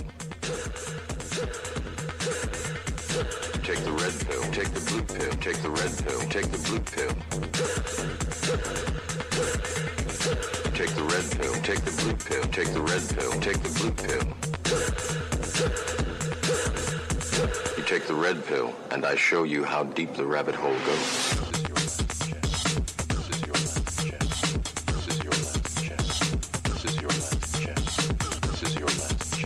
This is your last chance. After this, there is no turning back. You take the blue pill, the story ends. You wake up in your bed and believe whatever you want to believe. You take the red pill, take the red pill, take the red pill, take the red pill, take the red pill, take the red pill, take the red pill, take the red. You stay in Wonderland. You stay in Wonderland, and I show you how deep the rabbit hole goes. Goes, goes, goes, goes, goes, goes, goes, goes, goes, goes, goes, goes, goes,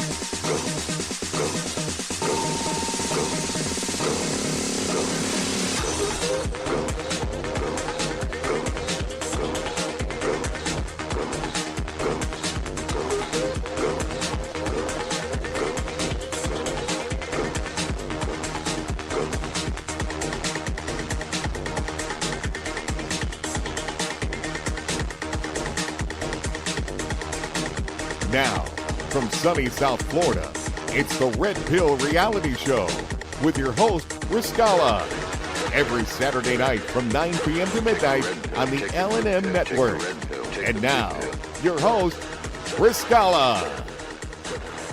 All right, we are back. It's the Red Pill Reality Show. Again, it is an honor and a privilege to be with you. Tonight I have, my co-host is Angel Strong, and this is an individual who just has a world full of knowledge, and I appreciate her so very much because she's willing to take the time out and share her perspective with us. And sometimes it's really comical, but much of it is very useful and much of it is very serious. And she has been around some very influential people. So the information that she has is not a second or third or fourth hand kind of thing. This is something that's coming almost directly from the horse's mouth, if you will. And again, I greatly appreciate that. Now, before I forget, I would like to remind you that we are a subscriber-based radio station. We are truly in need of your help. If you enjoy what we do, please give us a hand. And the way that you can do that is to subscribe. It's really not a whole lot. I think it's $5. And I will tell you straight up, I don't ask anyone to do something that I don't do myself. I have been a subscriber of this station from the very beginning, from the time that Michael had to break down. He really didn't want to do it, but he broke down and asked for subscriptions. I said, absolutely, I'm willing to be one of the first, and I'm proud to say that I was one of the first, and I've always been, from that time forward, a subscriber to the station. Every month I give, I think it's $5. I mean, I do it automatically. I just see a PayPal receipt every once in a while, and I'm pretty sure it's $5. So if you are one of those who goes out to eat, that's not even a meal, really, if you think about it. $5 is really nothing, and the value that you get is tremendous. So we are in need of more subscribers. If you want to tell your friends about what we do, that would be great, to come over here and listen to Late Night in the Midlands, Monday through Friday, and then we have a variety of other shows as well. I do this show, and then I do the fishing show. I do the Fish Florida show tomorrow morning. I'll be doing that from 8 to 10 p.m. Let me back up a minute. From 8 a.m. to 10 a.m. 8 to 10 p.m. I don't think so. 8 a.m. to 10 a.m. tomorrow morning. I'll be doing that. Bright and early in the morning. I get up at about 7 to prepare for the show. But again, there's a variety of shows. It's worth every penny of the investment that you make. $5. We're not in it for the money. I think you can pretty much see that. We're in it to try to make a better place in this world. And we do that through people like Angel, people who have tremendous amount of actual and factual knowledge that can share with you the truth, where you don't have to rely on secondhand or thirdhand. Anyway, we are back, and Angel is my co-host for the night. Again, it's an honor and privilege to have you on, my dear. Thank you so much. Thank you as well. So let me go back to Julian Assange for a minute, because we really didn't talk about a lot about that. What is your take about what's happening there? I'm hopeful. I'm not going to say what my take is per se, because I don't know what I need to know, but I'm going to know by tomorrow. Oh, good. I'm hopeful that he has more information against the people on the left that will finally come to surface. And I think he's been holding his cards for such a time as this. I guess that's the fairest way to say it without putting myself out there. I feel very much the same way. I think that he has prepared, if you will, if that's a proper word, if as best as can be, he has prepared for a time like this, and he has the proverbial data bombs that are necessary in order to really do some serious damage. I get kind of a gut feeling that they want to bring him here, extradite him here, and then find out how he got all that information, and then pardon him, have him pardoned, completely pardoned, and let him go his own way, which I think that may be a possibility, because we're also looking at what has happened is an open and outright attack upon true journalism, not this nonsense that we're seeing today. This is true journalism. This is someone in the 10 or 11 years that he has reported, he has never, ever once, not once, had to retract or had to apologize for incorrect information. It has always been right on the money. You don't find that just anywhere anymore. And I think he's having to pay a heavy price for it now because of, I think they're, like I said earlier in the show, they're in a deep panic. They're just pulling at any straw that they can get. How silly is it to ask for a multi-billionaire's tax returns? He's a president. He made all his money before he got into the office. How silly to ask for his tax returns and not ask for those who have made multi-millions of dollars while they have been in office. How disturbing is it to arrest somebody and call somebody who was a whistleblower a traitor to the country when they expose the government's criminal acts? And they don't do it in an illegal way. They get the information passed on to them, and then they expose it through their channels. That is true journalism. That's what really exposes the people to the point where change can be made. If we didn't know about any of this, how in the world could we ever have changed any of this? That is so correct. Julian has been demonized, and I'm not just talking by the left. There's some on the right as well that will say things like, "He's a this traitor. is no hero." Yep. I've heard a couple of them call him a traitor. Well, when somebody is throwing stones, they better make sure that they're not in a glass house, because that makes me immediately think that they're going to find something on the people that are That's pointing fingers. Exactly. He is a traitor. He's a traitor against the secrets that they have been keeping for so long. So, yeah, if you want to call him a traitor in that sense, yeah, he's exposing your secrets. So, yeah, that would be kind of treason to you, but it's not treason to the country or treason to the people. Right. See, President Trump is a different bird. And the right wing and the left wing, that's just one side of bird. That's one bird. So, I mean, that's why it's called left and right wing. Not called left and right anything else but a bird. Yeah. And President Trump doesn't fly right for them. At all. So he's caused a bunch of things to become out in the open, and Assange might just be the linchpin that seals the deal all the way around. And it might have been just this timing. I'm not saying that it was timed by anybody in particular, but it's interesting that it happened after the Mueller case. That once that was put aside. Yeah. And that Barr had said no conspiracy. This obstruction, the wording, it's just so ridiculous. They're hanging on one shoestring about, or one thread about the wording of the obstruction, not found complete, or whatever they're paraphrasing it. The bottom line is there's no charges. There's no charges. That's right. That's the bottom line. So, yep. That's it. That's the bottom line. Can't argue with that. Assange coming out now, to me, is something that makes the Rubik's Cube sides line up. So I'm watching. I can't help but wonder if it's also being used as a distraction for something else. Is there something else going on that they don't want us to focus on? Because this has really taken over quite a bit. And that's pretty much what you hear the last couple of days. You know, Julian Assange has been arrested, blah, blah, blah, blah, blah. Well, there's always some distraction against something, and there's always something going on. What it is, there's many things that are happening right now. So we're just going to have to watch as things unfold. But there's going to be, like Devin said, there's going to be some indictments that hopefully lead to prosecution, that hopefully lead to arrest. More prosecution. And time served. Yep, because I think that there's going to be a bunch of them that are going to be in very, very boiling hot water. Devin, I think he said 8 or 9. I don't remember. It was one of the two that he is going to refer for criminal prosecution. It's going to be a criminal reference, but the criminal reference is to be investigated criminally for criminal prosecution. That's pretty heavy.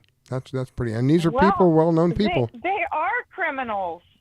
What else could they be under investigation for? It's not for playing patty cake. These people have tried to do so many underhanded things. And this surveillance on President Trump, it doesn't get any more bold, and it doesn't get any more illegal than that. Absolutely. That was a private citizen. And I'm here to tell you, and I say this with a full heart because I love President Trump. I know that he did not know that he was going to win, even up until the very last few minutes. Well, I never considered he that. He was not working anything out with anybody. Yeah. He was just making he wanted to win, but he was a victim to all the poll crapola that we were all listening to, even though some of us felt, and like you had said on a different show, that Michael Vera, and you were listening live, and Michael was like going, don't put that out there, or whatever he was telling you. I know. Don't even say it. Oh. So. But see, we knew, I just say we all, but many of us knew, and he had said himself, we knew he was fighting a system that was corrupt and that was fixed. I mean, in many ways, it was fixed. And even with everything that they threw at him, this is why I say he's like a political trampoline. Even with everything that they threw at him, he fought the system, he fought the media, he fought the Democrats, he fought the Republicans, he fought there were other countries that did not want him to be president that people may not be aware. Other countries felt the threat because why? Because they're all in cahoots with each other. These are all criminals in a giant criminal gang. It doesn't go on just here in the United States. It's going on all over the place. And he is the proverbial wrench to stop all of this. So, yeah, there was a lot of people that were going against him. And it was truly is, in a way, a miracle that he won. The story that I hear... Absolutely, it's a miracle. And like I said, it's God ordained. If anything came out of the way that he won, we do know that the American people spoke. They might not have been speaking to one another, saying who they were voting for. And there might have even been because of families not even telling each other.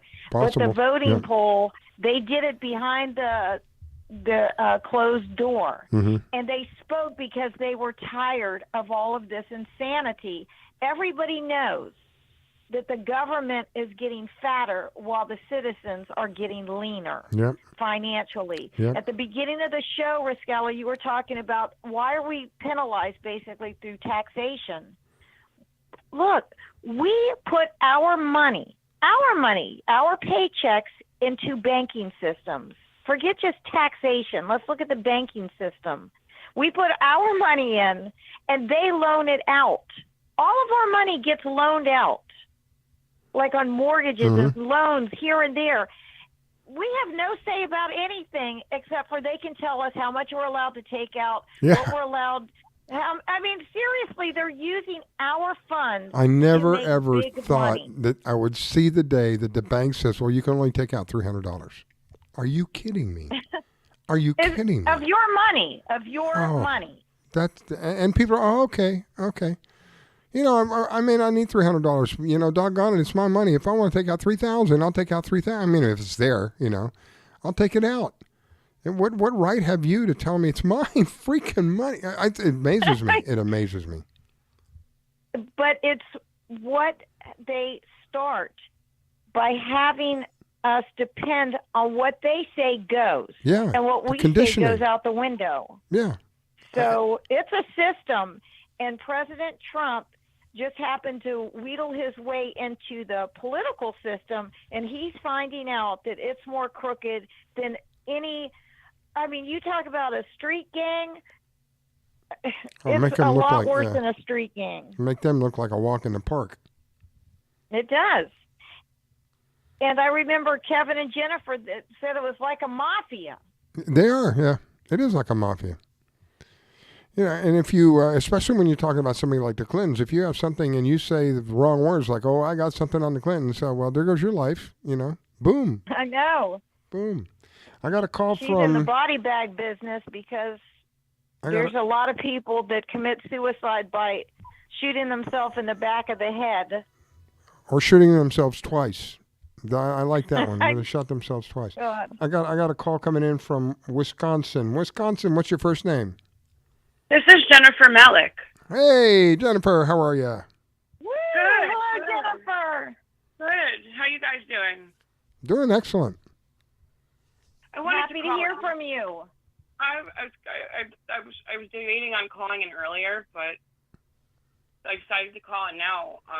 I wanted to know, first of all, I wanted to say I agree with everything you guys have said this whole entire time. Thank you. The state that this country is in right now is just ridiculous. It's scary. You have people that talk about wanting to do something, but they don't.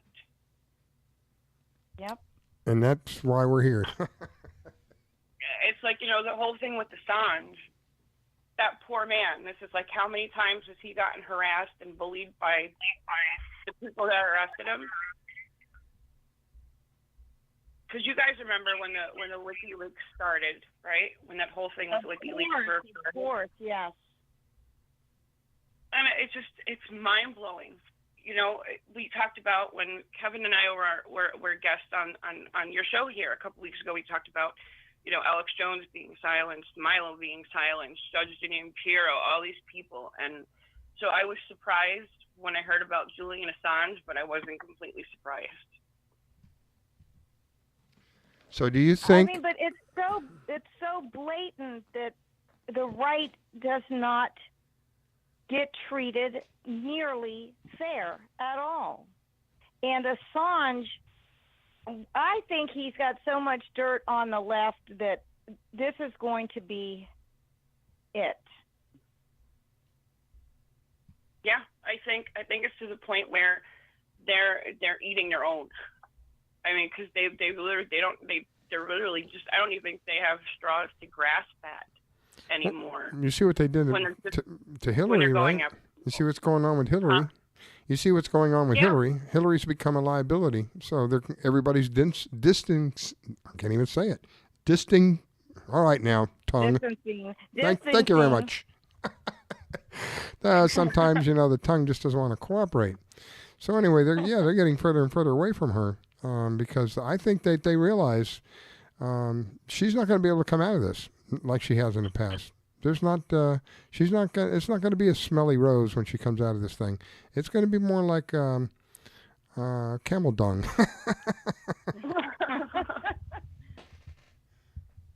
It's going to reek more of sulfur than she does. Oh my God. Jennifer, while I'm thinking about it, were you the one that told me she was a black, somebody told me she's a black witch. Is there such a thing as a black witch? Yes, there is. She actually is a member of the Satanic Temple. And what her is her daughter's even a member. I've seen pictures of her daughter wearing the upside down cross. I mean, she's a sick looking one. Oh my goodness. Well, when we'll go, and it's one of the things where people have actually seen Hillary around California around the time that the men are going over to Bohemian Grove. Oh boy, that's a special place. She's usually at the Satanic Temple. Wow. Jennifer, let me rephrase that. I remember when you and Kevin mentioned that someone disappears when she goes to places. Like they were noticing that people, I don't know what's happening with that, but I can use my imagination. Yeah, it's the stuff that these people are into is just, I can't even say. It's just beyond nightmares. It's worse. I think one of the terms that Kevin wanted to bring up without, because there's no other way to say it. And there's a term out there called spirit cooking. And I'm not going to go into it because you could just imagine what that means. It's that descriptive. It's disgusting.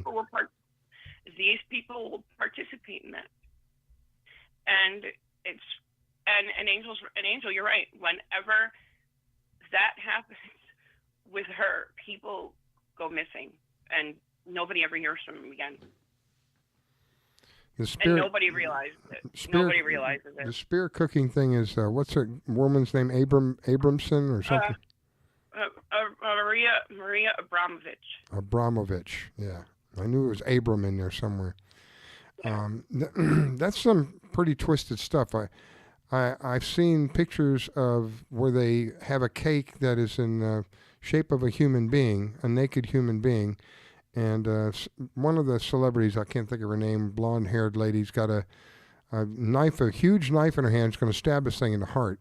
And the cakes are made out of like red velvet, so that when you cut into them, it appears that the cake is bleeding. Some pretty disgusting and vile stuff. And then there's another picture where it appears that a live person is floating in some kind of liquid that is red. I don't know exactly what it is, but it appears to be blood. But I don't know that it's blood, but it's red. And people are dipping spoons in it while this naked person is floating in this stuff. They could be peeing or pooping or who knows, God knows what. And they're taking spoons and sipping this stuff. Ugh. Well, I think I know what photo you're talking about. And if I remember correctly, that person in that particular photo was not live. Oh, really? Yeah. I thought that person looked like a woman. Yeah. I wasn't sure about it. I thought maybe that's what it was. I thought maybe It was just like someone that one Like of a the weird model, things that yeah, they like did, and I some actually actress. looked Yeah, into it. yeah. I know. I actually looked into it, and it just it seemed to make more sense that it was actually a living person, and a lot of people have actually came out and said that when that photo first appeared. So that person in the photo you believe was dead? Yeah. And yeah. Is it possible? I know this is kind of disgusting, but is it possible they were slaughtered in whatever it is, like that tub that they're in, and that was blood? Yeah, it's something. It's definitely something. They have this thing where, and celebrities go through this stuff too, when they take whatever oaths or whatever it is they do to sell their souls. If you look at like a lot of these people in the industry, especially musicians, a lot of the themes with these people are taking bathtubs in blood. And when they do that, that is just them basically letting you know that they sold their soul. Didn't they have a queen or something at one time? They used to take baths in baby's blood, and was some royalty that used to do that too. Used to take baths in. If we really knew how disturbing and disgusting some of the rituals are, which I think we do and the listeners do, but I'm just talking about the regular people on this planet, don't have any idea because it sounds so out there. But we know it's real. It's just like today we saw that a baby was born with 3 DNAs because science has figured out how to manipulate the DNA genome. But that sounds science fiction. Well, what you and Riscalla and Jennifer, what we're talking about sounds so out there, like it's not possible. These are all photoshopped. Yes, some of them are. What's happening is probably worse than some of the photos or the photoshopping because we know that there's people that are demented and are Satanists. This is just something that's been going on, but because of the web now, we're able to sometimes catch a glimpse of it, but it is real, and some people will never believe it, and those of us that understand know it's true. It is, and the glimpses that we catch are so, for me, gosh, I can't even put words to them. It's so disturbing. You can't even wrap your mind around. Just a glimpse. Oh my gosh. Yeah. So another thing that worries me is this whole thing. When Trump went live, when he delivered a speech on 5G. I'm pretty sure you guys have seen it. So he's pro 5G. And I've wondered why. Go ahead, Jennifer, and I'll give you my opinion. Go ahead. I think they're supposed to have like I don't know if it was like 92, 94, or 99 towers deployed as far as 5G goes. And I saw that and my heart sank. And it's because of all the people that have the 5G towers by them now that are constantly getting sick and reporting just messed up health problems and issues with them. And so this stuff is going to be all over the place. We already have one up here. Wow. So I think that he's supporting it because I think the information he's getting is not accurate. I don't think he would support it in good conscience knowing that it's hurting people. I just don't think he's that kind of guy. Right. And, no, I don't think he is either. I think he's just going by what he's being, and he's being fed a line. And if my personal opinion, when he finds out, because I believe he will eventually find out that they've lied to him, there's going to be a deep price for them to pay. He won't sit idly by and let that happen. He's looking at it as making jobs. Right. Not this is something as a business. He has not been told about the health because it's been not that it's not on the cusp of other people starting to come out about it because physicians obviously and scientists and people that work in the science arena know this or assume it. But Trump is not looking. He's not a scientist. He never said he was. He's not a healthcare professional. He is a businessman. He's a builder.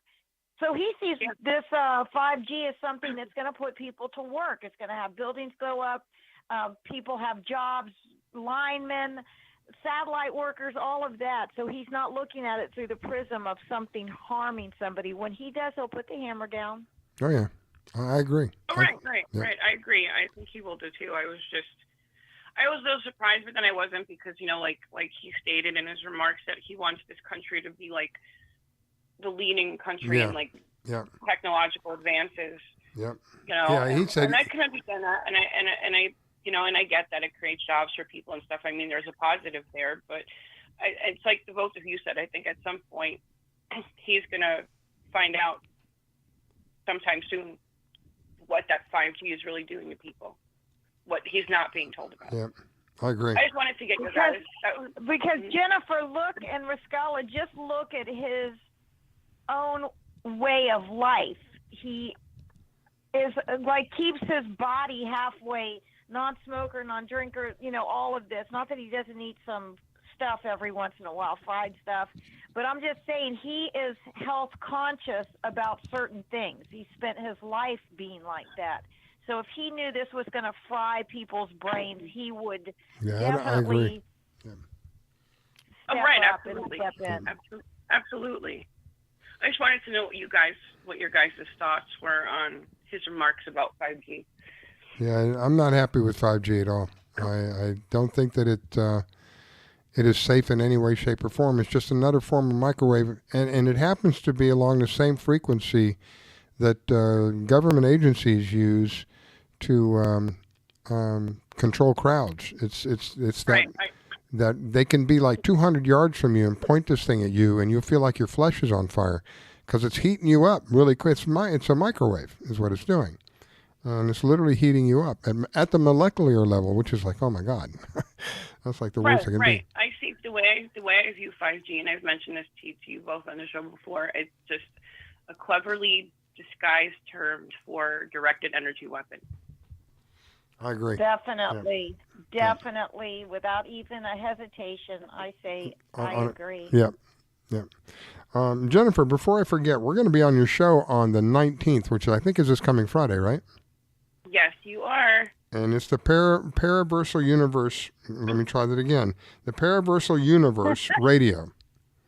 Yes. And how do people tune into that? Just go to WBHM.com. That's the radio show network website we're at. You can go to Spreaker and type in Paraversal Universe. Or you can wait for our archives to come out. We are on Friday nights, 5 to 7 Eastern, 4 to 6 Central, and we cover all 8 categories of the unknown and unexplained. And we're going to be on Friday. We're going to be on Friday from what time to what time? You're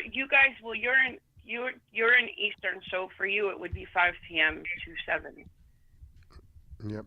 Okay. I just want to make sure I had that right because I wasn't sure about whether your time was Central.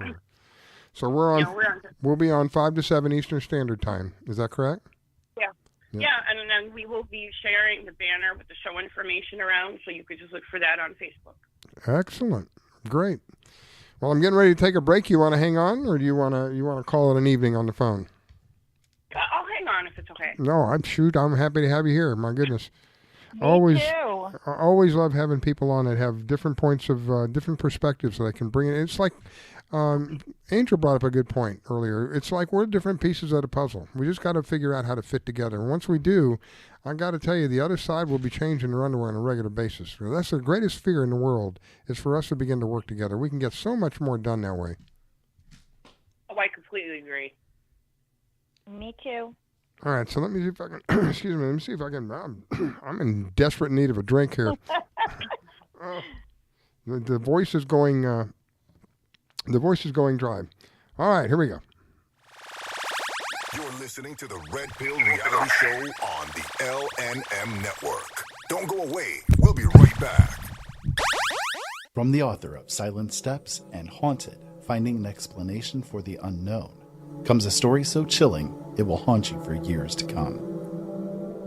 Krista is a young woman escaping her past, running away from her family, her traumas, and her God, hoping to find a new life in a different town.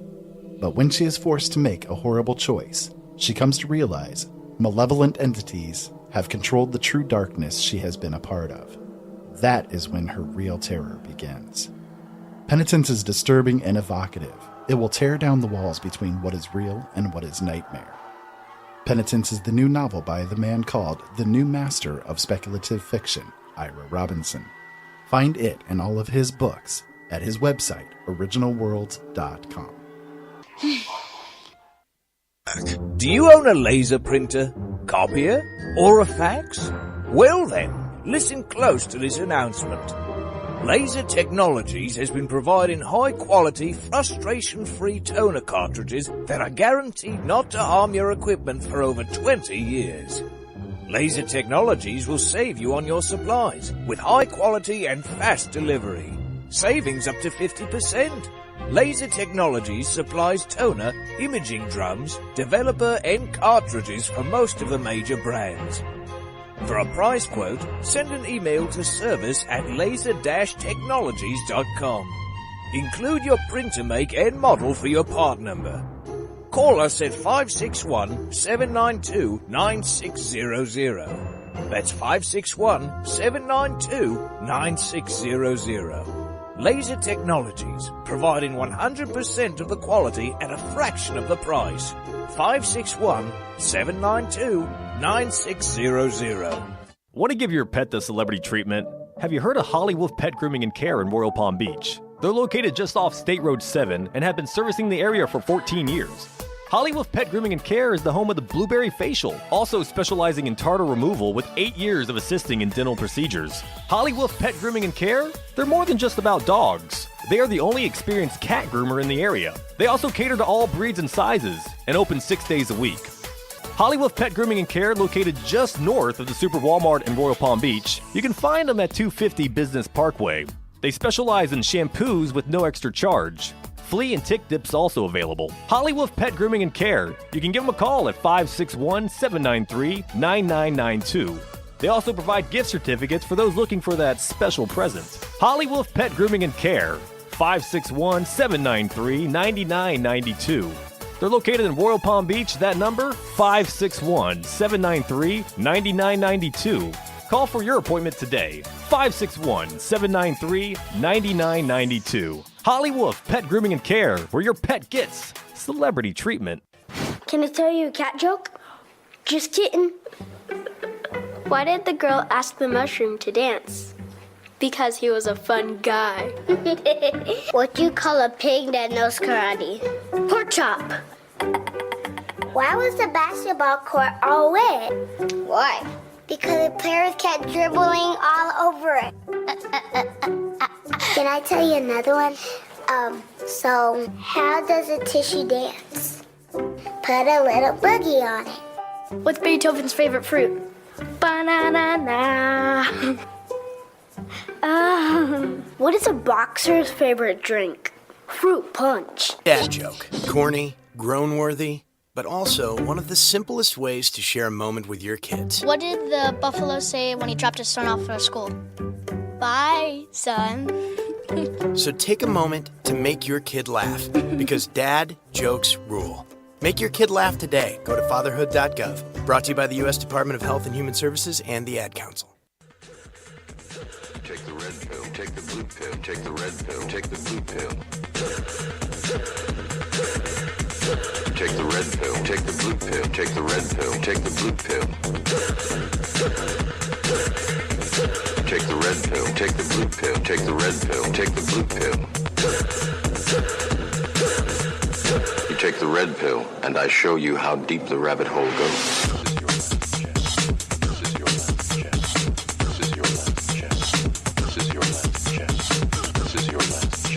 This is your last chance. After this, there is no turning back. You take the blue pill, the story ends. You wake up in your bed and believe whatever you want to believe. You take the red pill, take the red pill, take the red pill, take the red pill, take the red pill, take the red pill, take the red pill, take the red. You stay in Wonderland. You stay in Wonderland, and I show you how deep the rabbit hole goes. Goes, goes, goes, goes, goes, goes, goes, goes.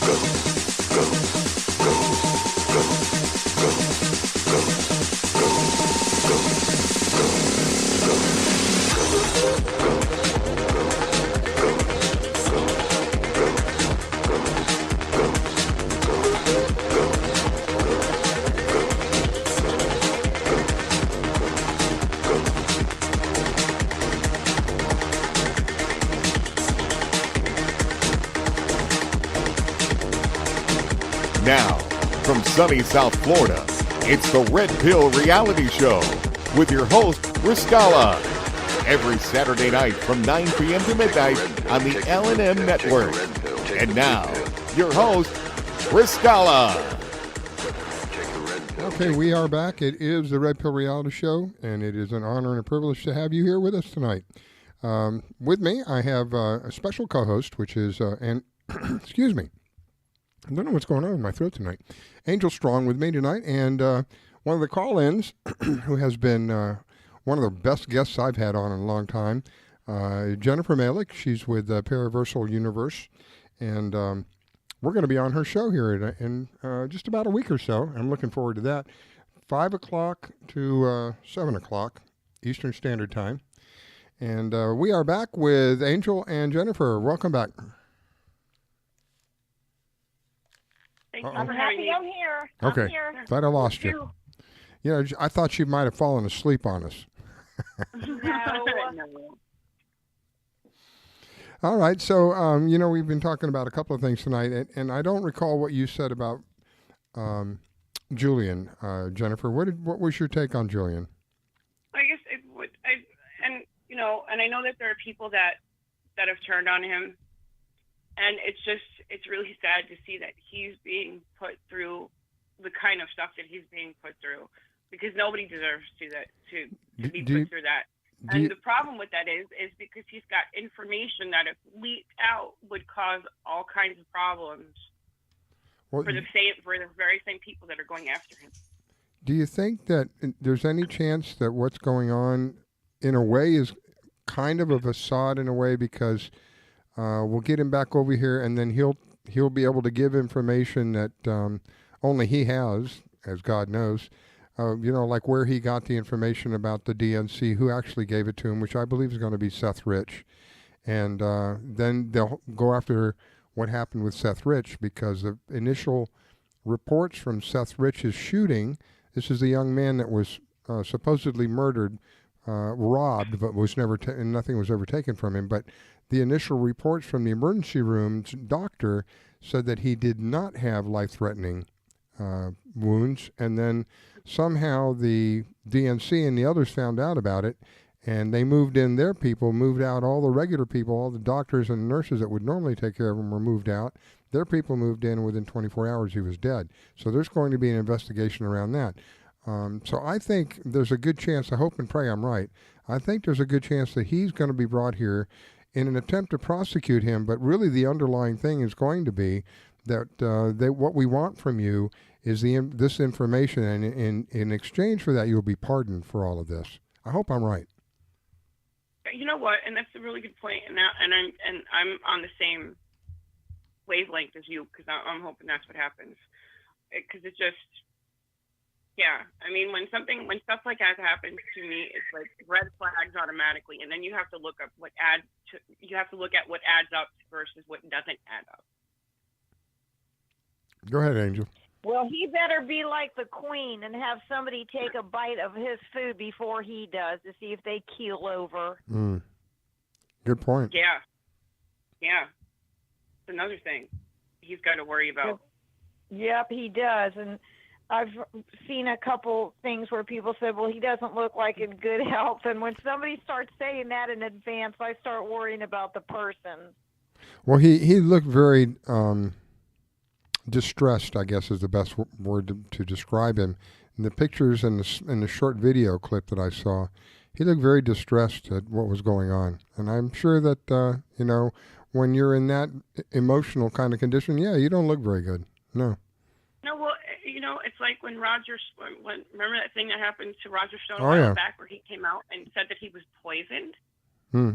Oh, yes, I do remember. I haven't forgotten that. And then, when I think of the stuff going on with Assange, that's one of the thoughts that crosses my mind. Are they going to try and do the same thing to him that they've done?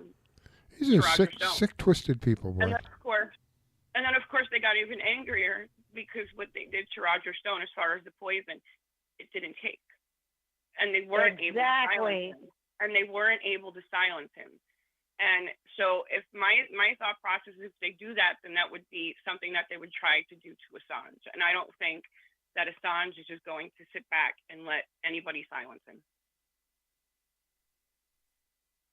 I agree. I agree. I just worry, not so much worry, but I am cautiously optimistic of that somebody will protect him, because there are people that want to silence him. I mean, because he's accurate rather than like the fraud squad on the left.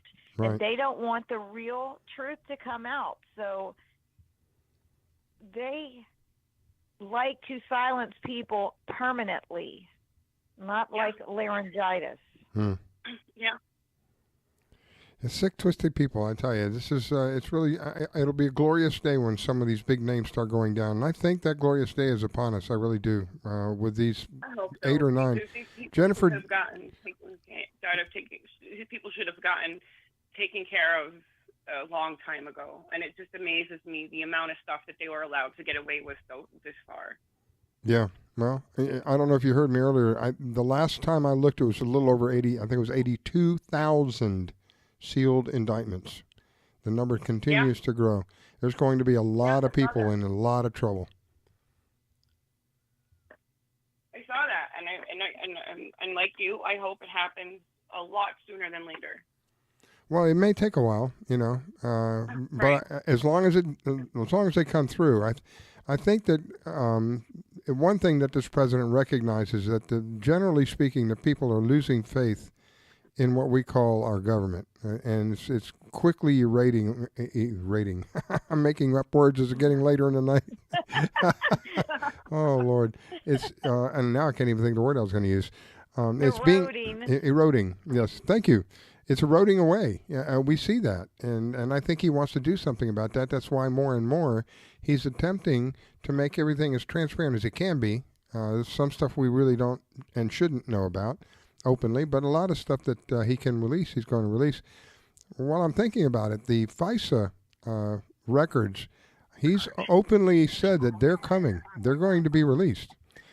When that happens, there's really going to be some very, very, very big names that are going to be exposed for what they are. And there's not going to be any, this won't be, Bill Barr's, now he's on Trump's side, or Mueller's no longer trustworthy. It won't be any of that, because this is going to be their writing. It's going to be their evidence that used against them. That's going to be great. You want to hear something that I think is funny now? Because they have nothing with him on this whole collusion thing. And now they're bringing up his taxes again. Well, they got nothing left. And it's like the dumbest thing ever. It's like when I see these people on the news, I just sit there and facepalm, because I'm like, that's all you literally have right That's now. the best you got? That's your best shot? Oh, my gosh.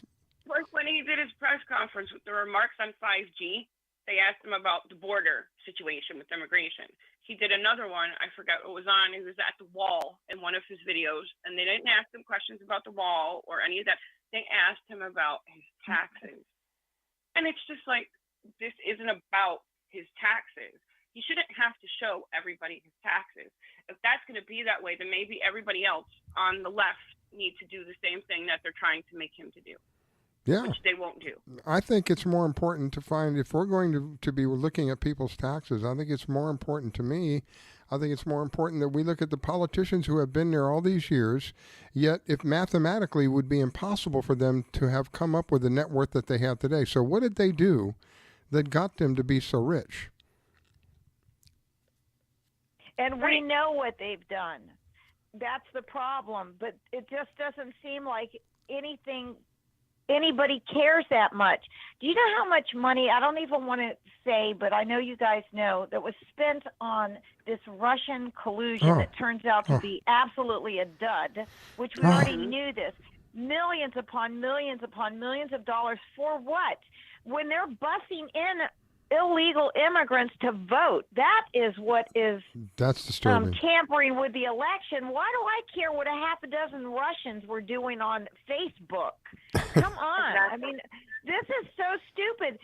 They're caring about a handful of Russians supposedly hacking a system. That's influence, but they want to, not only do they say that they don't want federal IDs to vote, they said it. The left said we want illegal immigrants to vote. They're moving in legislation to do that. Yes. Now, is that not foreign influence That's of treason. an election? That's treason. Yeah. Yeah, it's treason at one of its highest forms. It's treason. I don't know. Again, imagine how bad it would be if Hillary were the president. Oh my gosh! If they're doing There's this, nothing left right now. Lord have mercy. You're absolutely right. That's scary. It's a scary thought. We barely missed a death blow. Seriously, we'd be looking for flights to Venezuela from here. And Lord. Venezuela would probably look like a walk in the park compared to what we would look like today. It would. It absolutely would. The fact is that God intervened, and there is no other explanation than that, and there's not one. For those of us that have faith, no evidence is necessary, but the evidence is clear. God stepped in. Had to and he's be. giving us a chance. Yeah. Had to be, because we were certainly on the road to absolute destruction of this country as we know it. Yeah. And then, people, and then another thing one thing that makes me, that just irks me is when I hear about how everybody should be allowed to have open and free borders. It's the American dream. Everybody deserves to come here. Yeah. There's been people like you guys were saying earlier in the show that have come here, but have taken the proper steps to get legalized, to get jobs here, to be able to provide for themselves and their families, to become an American citizen. You get these people that aren't legal and they just walk in and they get all this stuff handed to them. Meanwhile, we have men, women, children, elderly, vets that are homeless. It's just, it breaks my heart, and it's horrible. It really is. And how do these politicians even address that when they've got our citizens, born, bred, raised here on this soil, never had from 3 generations anybody other than been on this soil? They're living in cars or homeless, living under bridges. And they are never a concern to the left.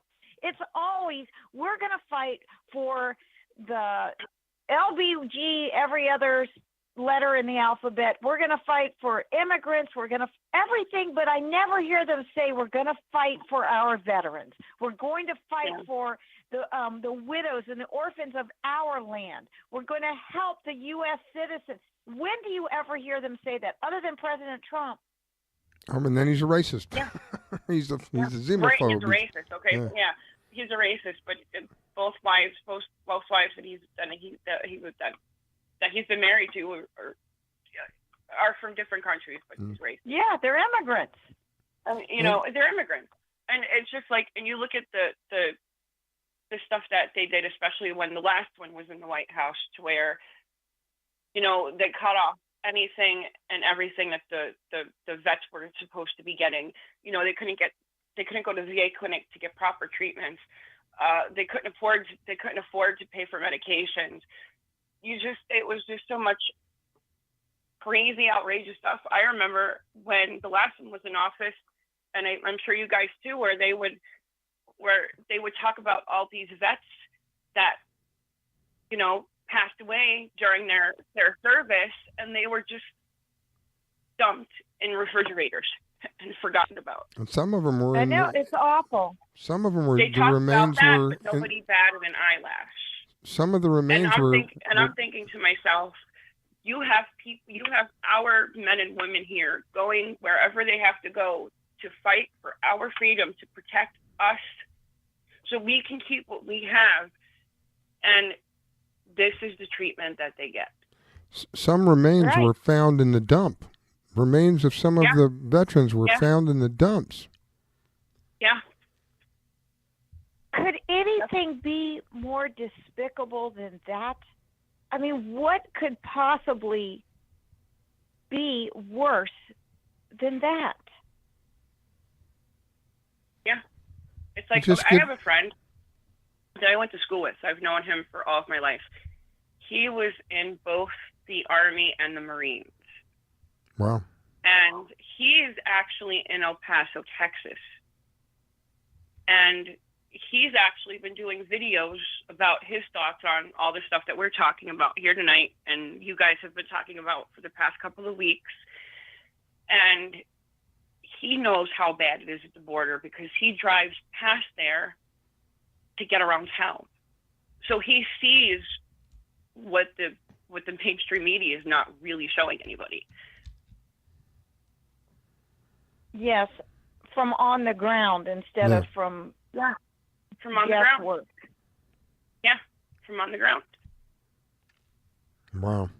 And I'll say it again. I don't care about all the kids that are coming here from there. I don't care if people want to shoot daggers at me. I care about the children that are already here that deserve a better life. I mean, I don't know how anybody that lives in a urban, decaying city who can't afford to even have a decent dinner ever wants to bring other people, foreigners in, to take the chances that they may have to have a better life. Why are these Democrat-run cities that are run into the ground that look like absolutely third world countries on our soil, and the politicians just walk right by, except for during an election time? That's when they're saying, no, we're for you, and as soon as the election's over, they're gone. Yep. Yep. I think that people are starting to wake up to that. Well, People like Candace Owens is shaking the rattles, and she's turning the tide on that. Because once you hear it from somebody like her, you have to respect it, because she is telling them the truth, and I think they recognize it. You look at her background. Yeah, I think so too. And, another thing that I want to point out about, taking care of our own here, you look at the amount of abandoned buildings and literal abandoned neighborhoods that are just like in statewide cities and towns across the country. They're not being used. They're just sitting there. Get our homeless off the street and, let them stay in these houses so they're not freezing to death during the winter. I don't remember what the numbers were. So they're not on the streets at all. I don't remember what the numbers were, but it was like an outrageous number of on houses that are vacant versus much smaller number of people who are homeless. It just didn't make sense. No, they could do so much better by putting these poor families, especially the homeless people with children, in houses so they have places to sleep. But they don't want to do that. They seem to care about what everybody else has going on everywhere else and not here where they should be focused on. And it's sad. One of these. Who would vote for them? These people that don't question. care about the people that need the most help.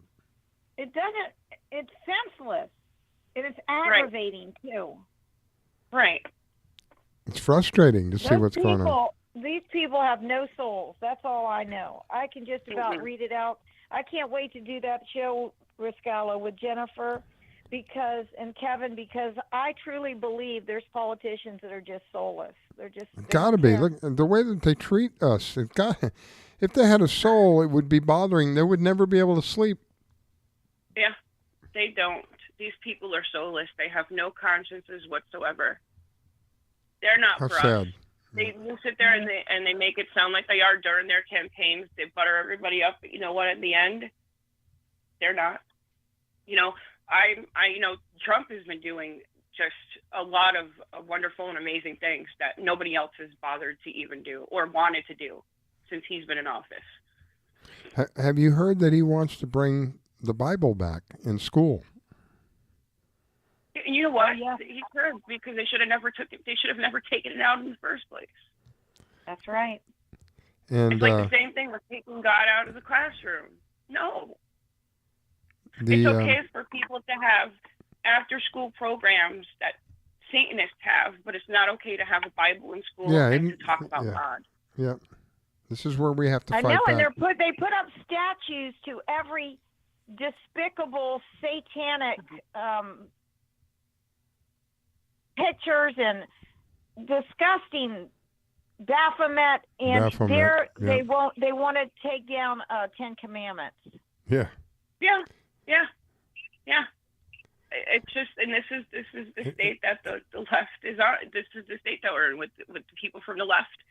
They want they just want total evil to reign. Have you looked at them? Do you really look at them? Because I was in D.C. during that, and I've been a lot of places, but during that Women's March, I just happened to be up in that area or over in that area, and I walked by there. I am here to tell you, they look like, I mean, I feel like I'm intergalactic, but these people look like from a planet that I don't even know where they're from. They did not look like humans at that Women's March.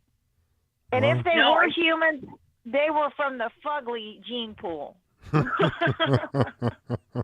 never seen anything like it. The women look like ugly men. Now that wouldn't surprise me. I saw that in the photos that people were posting, and I was just like, wow. And they're like, we're marching for every woman across America. I'm sitting there going, yeah, not for me. Really? I mean, I just don't think they're from this sphere. No, you're very possibly right. There's no telling how many hybrids are walking among us. How long this has been going on. There are plenty of them. Listen, they're starting to prove this through science, which just is letting us know. This is like peeking through the keyhole. They're telling us that there are hybrids being done in the lab, but they've been here for a long time. It's just now getting exposure to where people are starting to say, wait a minute, if it could be done scientifically, maybe there's some credence to it. There are mixed hybrids on this planet. It's biblical, and now it's coming out scientifically. Yeah, wow. So... Yeah, it's like, here's another good example, and this is something I saw literally. We usually do our monthly news report on a radio show. We just did it yesterday. Oh, no, Friday. Mm-hmm. So I didn't have a chance to cover this one. And I saw one, and I posted it on Facebook, and I couldn't believe this. A mosque was actually, I guess people were in the process of leaving a mosque and got attacked by, like, a couple of... like a huge amount of wasps, and they said these wasps came out of nowhere. Was it locusts? They got attacked by locusts? No, it was wasps. Oh, wow. They were wasps. I can't remember the number. Definitely. I can't remember the number. But Definitely. I think 24 were injured from it, and one person was hospitalized. And they said that these wasps literally just came from out of nowhere, and nobody knows where they came from. Wow. Wow. There's a scripture in the Bible, in the Hebrew scriptures, that said, where the Lord God said, I'll handle the hornets. He didn't say wasps, but those are similar. I'll handle the hornets, but I won't cover the beasts of the field. So when there's any kind of attack like that, I go straight back to scripture. I will pull that out and post it on Facebook. Right. Me and Kevin had a conversation about that, and he's like, "You're kidding me!" And I read him the article, and he's like, "Wow!" And I said, "Tell me that wasn't like your biblical plague." And he's like, "Yeah, because that's the first thing that I thought of when I read that article," and I was just like, "Wow."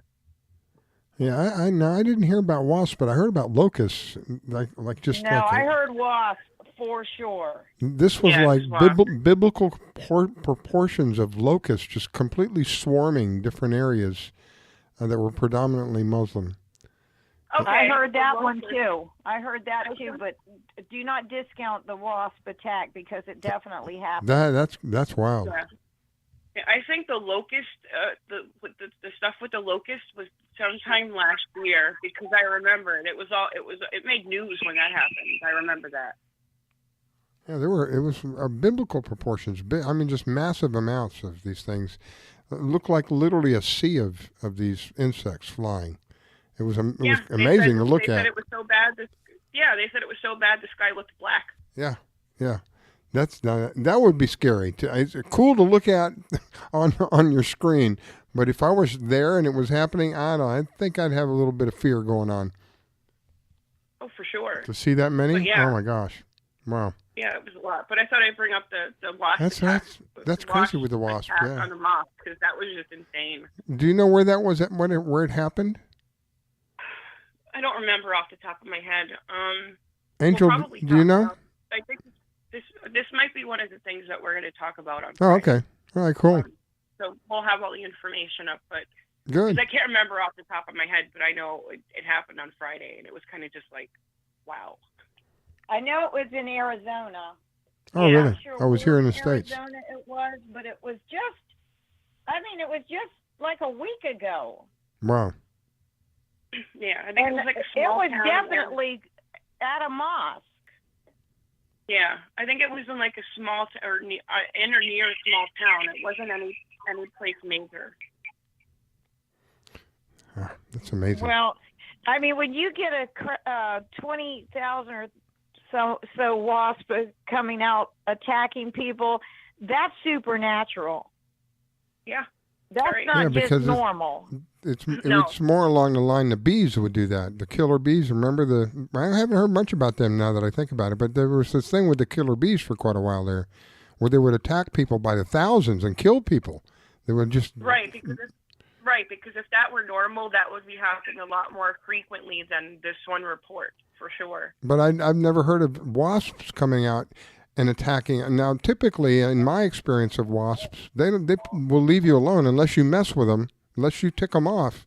They'll just leave you alone. They'd rather just stay away from you, So to have a wasp attack somebody like that, that is kind of spooky. Well, I am in agreement with Jennifer that it happened, and it was wasp. I do remember the locust also, but this was full-on stinger attack. These were like, somebody's going to say, I can just picture this, that these were like mini drones, because they make them look like wasps. Yeah, well, they do. You know they can do that now. Yeah. Yeah, they've done that with mosquitoes. Yeah. Gone all the way down the Can size you of a even mosquito. imagine how technology has gotten it down to that? And did you guys hear that Amazon, that Alexa is listening? They're listening to everything we say. I mean, I don't have an Alexa. I don't even have a smartphone because I'm smarter than that, because I know they're recording everything. But did you guys hear the news that the people that work for Amazon listen to every single thing in the houses? Yeah, I'm not surprised. It's the perfect spy tool, and people still go out and purchase it. We don't have it. I refuse to. We refuse to have something like that in here. No way. Can't have one of those things. Don't want one of those things. No way. Don't need one of those things. Do you guys want to know something else they started up here? And this happened the other day. When, you know how you have the ID as far as flying? Yeah, with the stars. When you get your ID here in the state of Wisconsin, if you don't have a black star or a gold star, yes, unless you have any kind of documentation to get a passport, you are not allowed to fly. Yep. Yep, not good. Not good. That is a direct infringement. It's so funny. They want to make sure all of us that do things the legal way have to have every form of ID. They want to make sure that everybody that does illegal stuff needs no ID. Yeah. Right. And everyone's like, oh, it's just a state requirement and it's nothing. And I'm thinking, if it's an issue, because if they deem anybody out there, like say you, me, Riscalla, a flight risk, guess what? They'll shut you down. Oh, I know. They're going to use that whole entire thing against us and be like, oh, come this way with us. We need to talk to you in here. Yep. They'll shut you down right there. Lordy Lord. I can't wait to start talking about the paranormal, because the normal's too out there for me. Well, we're running out of time, you guys. Jennifer, before we go, once more, the name of the show is Paraversal Universe Radio, right? Yes. And we are going to be on Friday from 5 to 7 p.m. Eastern Standard Time. Yes. And we can be heard on WBHN. Is that right? Yeah, WBHM. Or you can go look for us under Paraversal Universe on Facebook. Yeah, we that's a good have place. our radio show life page and our archives page, and we post weekly guest banners that will have all the information that you guys will need to tune in and listen to everybody. Excellent. Well, thank you so much. I appreciate you being on my show, and I really appreciate you inviting Angel and me to your show. Thank you both for letting me hang out. Oh, it was an honor. You kidding? Love it. You add so much to it. We're I love so it. appreciative. I certainly am do. indeed. All right, my dear. Thank you, Jennifer. Looking forward to Friday. Yeah, talk to you guys soon. All righty. Good night. Soon. And any parting words from you, Miss Angel? What do we got for the listeners before you go? Well, I can't wait to. It's not that I can't wait to get away from you because I absolutely love you. I'm hoping you come on my show too. I will. Yeah. But it's going to be called Bare Knuckled and Biblical Scholar and Political Brawler. Hot So dog. it's going to be about it's going to be tying the biblical and the political together, which is what my career has always led me to do. And I am excited to do that, and I'm grateful to you for giving me the chance too. Hey, I'm grateful that you're in my life, my dear. You really are a blessing. God bless you so much. All right, we are out of time, my friends. It's God bless you too. We'll be back in a week. I'll be back tomorrow morning, bright and early in the morning. I don't know. Who knows what I will sound like, but hopefully I'll be back tomorrow morning. And Red Pill will be back in a week. Talk to you soon.